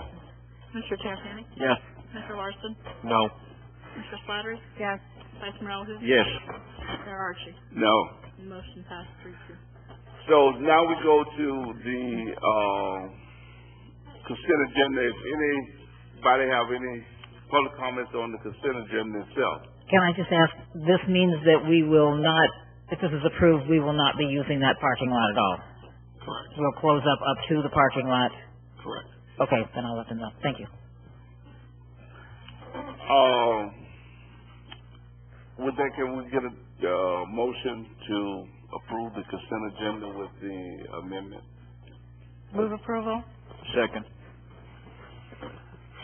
Roll call? Mr. Tarpon? Yes. Mr. Larson? Yes. Mr. Slattery? Yes. Vice Mayor Alhouse? Yes. Mayor Archie? Yes. Special consent, item number 17, approve cooperative funding agreement with the Southwest Florida Water Management District, Swiftmud for reclaimed water system improvement. Good evening. Bob Robertson, Public Services Program Manager. Very briefly, tonight we're asking the board to approve or authorize the city manager to execute a new cooperative funding contract with the Swiftmud, i.e. a grant for an amount up to $2,284,997 for reclaimed water system improvements. The city's budgeted matching funds for these improvements through the Utilities Capital Improvement Program. This is a separate grant from the Swiftmud from the Alternative Water Supply grant. It's a separate and totally new one. So those funds are appropriated differently. Anyone have any questions? Vice Mayor? Mr. Robinson? Yes, sir. The question that I have is, instead of investing all this money to motorize these valves, do you think it would have been better if we use the money to install more pipe on the ground where we can get more customers? The motorized valve construction amount is $119,000, and it is part of a master plan that the Swiftmud did cooperatively fund and approved.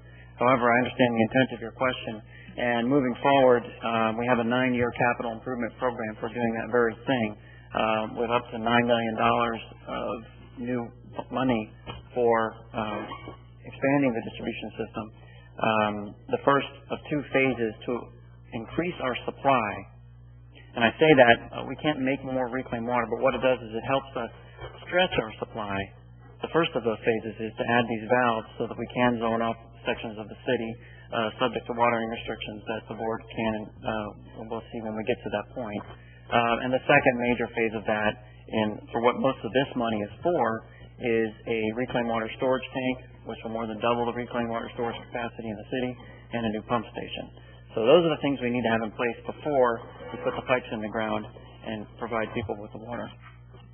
Do we see that the master plan is going to include the downtown area and all the old neighborhoods? It's mostly in the places where we recognize high demand and we get a lot of phone calls and requests for expansion of the reclaim system. I can read the list off if you'd like, but it's primarily those types of areas. There's a plan to interconnect some industrial users north of the river that those have not seen. We don't have a reclaimed water system north of the river just yet, so that's part of the plan. Kind of feel left out.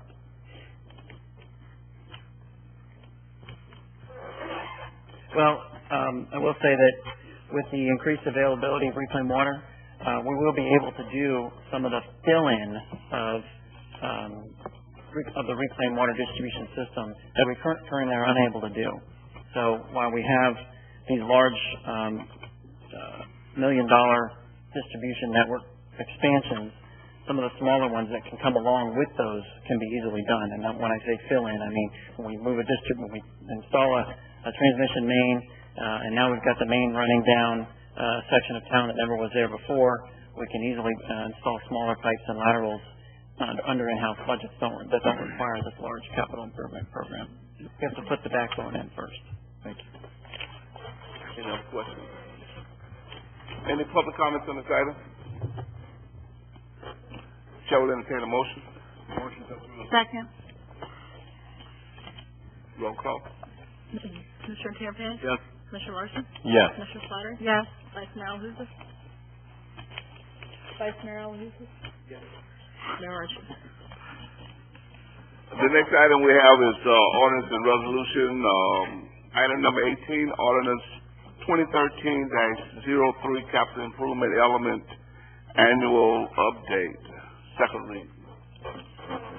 Ordinance 2013-3, an ordinance of the City of Tarpon Springs, Florida, amending the 5-year capital improvement schedule of the comprehensive plan as required by Chapter 163.3177 Florida statutes, providing for other modifications that may arise from review of this ordinance at the public hearing and or with other responsible parties, providing for severability and providing an effective date. That's the second reading of ordinance 213-3 by title only.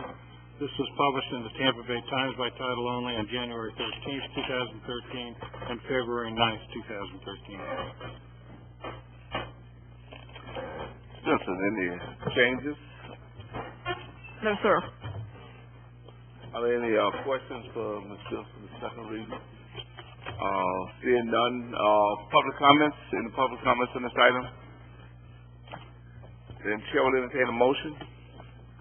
Move for approval. Second. Roll call. Commissioner Tarpon? Yes. Commissioner Larson? Yes. Commissioner Slatter? Yes. Vice Mayor Alahouzes? Yes. Mayor Archie? Yes. Item number 19, ordinance 2013-04, moratorium on receipt of applications for conditional and permitted uses of kiosks and outdoor market buildings. This is first reading. Ordinance 2013-04, an ordinance of the City of Tarpon Springs, Florida, establishing a moratorium on the receipt of applications for the conditional and permitted uses of kiosks and outdoor market buildings as provided for and defined in the Community Redevelopment Area and Sponge Dock Smart Code for a period of 180 days, directing the City Administration to submit recommendations for new development regulations and providing for an effective date. That's the first reading of ordinance 213-04 by title only. The second reading will be held on March 5th, 2013, and will be published in the Tampa Bay Times by title only on February 22nd, 2013. Thank you. This is being brought forward in light of discussions regarding previous application for kiosks on the sponge docks, and other concerns that were expressed about kiosks in general as well as outdoor market buildings. So in an effort to kind of give a breathing period to allow staff to come back with some suggestions on do we keep them at all, do we modify the ordinance, we thought it would be best to put a moratorium in place. So that's what you have in front of you. Thank you. Are there any questions anyone have on this item? Any public comments on this item?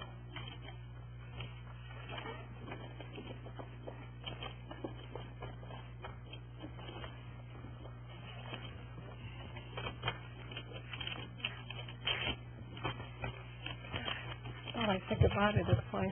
Beverly Galers, 1028 Peninsula Avenue. In your consideration of the moratorium, if there is a discussion to allow kiosks on property, I would like it to be considered that you do a formula based on square footage of the property. I know when the subject came up with my application that there was comments that there was, one kiosk per property, and throughout the dock there was only one kiosk or two on other people's property. We have a large piece of property compared to the others, so it wasn't a matter of if they only had one because they only had enough room for one. So I would like the square footage to be considered for the kiosks based on the size of the land. Thank you. Thank you. Any other public comments? Chair will entertain a motion. Motion to approve. Second. Roll call. Commissioner Campani? Yes. Commissioner Larson? Yes. Commissioner Slattery? Yes. Vice Mayor Allen? Yes. Mayor Archie? Yes. Maybe still good.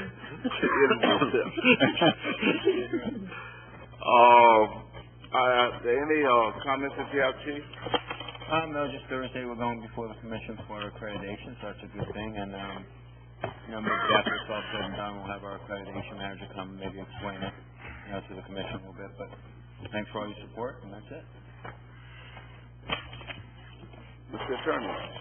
Yes, I am requesting an executive session in the case of Tarpon Springs versus Trigiano. This is a case that arises out of the relocation of some sewer mains that were located in Klosterman Road. Under a use permit, they were under the use permit, the private property owners located these mains in the road, and then when Klosterman Road was widened a number of years ago in a joint county-city project, the city moved them, and the use permit said that in the event the road was re-widened, they had to pay for it, or in case the road was widened, they had to pay for it. They didn't. We liened the property. They wouldn't pay, so we initiated suit, I think, a couple of years ago to foreclose on those liens, and we now have a settlement proposal. And I estimate that for safety's sake, maybe the executive session should be maybe 45 minutes. When are you looking at? Let me go with that.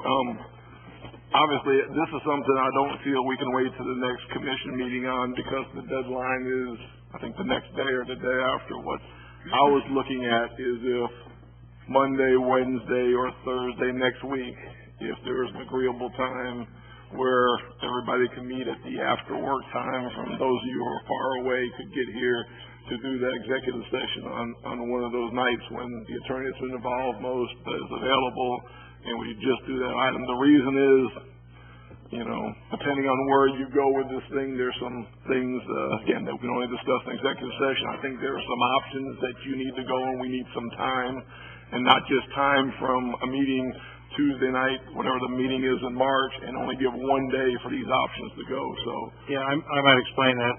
What they did is they made a proposal for settlement, which is a procedural device under the rules of procedure. You have 30 days to accept or reject a proposal for settlement, and just because of the timing, the 30 days expires would be the day after the next regular meeting. And the ramifications of a proposal for settlement is if we don't accept it, it's deemed rejected, and if they are 25% more successful at trial, then theoretically we could be responsible for their attorney's fees. So I think, depending upon what you want to do at the executive session, we might need some time to attempt to negotiate, which is why we'd like to have the executive session with a little room to talk before the proposal expires. So what day are you looking at? Either Monday the 25th, Wednesday the 27th, or Thursday the 28th. Again, at whatever time everybody can get to where they are from work and be here, whether that's 5:30, 6, one of those 3 nights. My preference would be the 28th, the Thursday. I'm okay with 28th. Whatever the consensus is, I mean, it's fine with me. works for me. As long as we have to Well, push in a couple of What minutes. time are you talking about there? 5 p.m. No. Well, Everybody from who's the latest from work that can get from work? well, I just say, I'm supposed to be out on the beach. Oh. Is that is that concert night? For that, music on the beach, so Okay. if we doing it at this, You can come to the meeting in your gym. Yeah, well, I'm just saying, I don't know how long it's gonna take, but, 5:45, 5:30. yeah, I mean, what's the latest, or earliest that, you could have it that you 5:30. feel comfortable? It's really nice course, too. 5:30, everybody. About Yeah, because that, like I say, it's estimated 45 minutes an hour, so that's plenty of Okay. time to get you there tonight. 5:30 Mm-hmm. on Thursday the 28th. So that's 228, 530. You have to announce who's going to be there. Who you need to add Mr. DePasqua. He has the most institutional knowledge of this thing, and you probably just add his name to the normal group of us that'll be there. If you have, No, we don't. you have to announce the names who's going to be there. Okay. Okay. So that's, 5:30 to 28th. Up, second floor, conference room. Thank you. do you have anything, Madam Clerk? No, thank you. Commissioner Lawson? No. Vice Mayor? No comment. Commissioner Slattery? I just wanted to thank, the city clerk and the, oh, I'm sorry, my mind just went blank. Our assistant upstairs, Trish, and, who all was involved in helping tonight to put the, students together with the certificates and just planning everything and helping me with that, because it really was a great event, and I just want to thank everybody that was involved with that. Thank you. Yeah, I didn't mind signing all 60 of those. Commissioner Tarpon. Thanks, Mayor.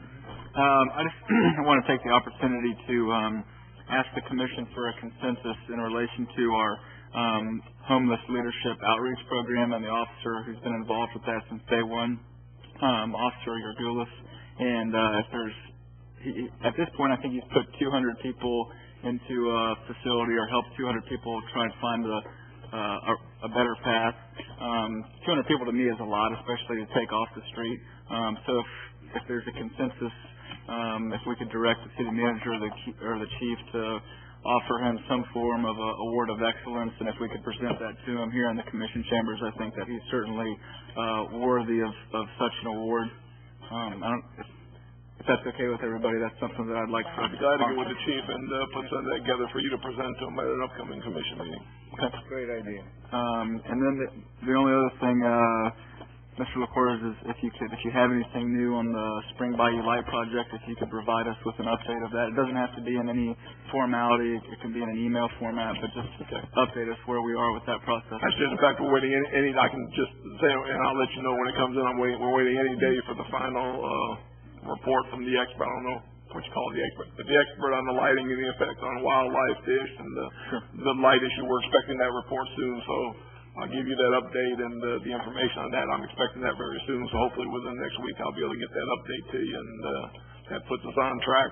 I'm not expecting any problem. I'm expecting them to be able to give us the lighting and the wattage or whatever the technical terms are to make sure it's safe for everything and we're ready to go. I assume he's aware that there's already existing lighting in Green Park. Yes, there's on the water. Yes. Thank you. And I don't have anything except to say once again we definitely appreciate the hard work and effort that not only you put in captain coaching, but all of the officers, captains. Hey, some days you do need demoting, but see, at this time of the evening, I'll be calling him chief after a while. But all the work that you put in, chief, and the rest of the officers, it's a tremendous accomplishment to get this accreditation, and we definitely appreciate it and look forward to an opportunity to do something publicly here in terms of that type of recognition. Thank you very much. With that, hopefully I see the clock right, and it's 10:19, and we will adjourn this meeting.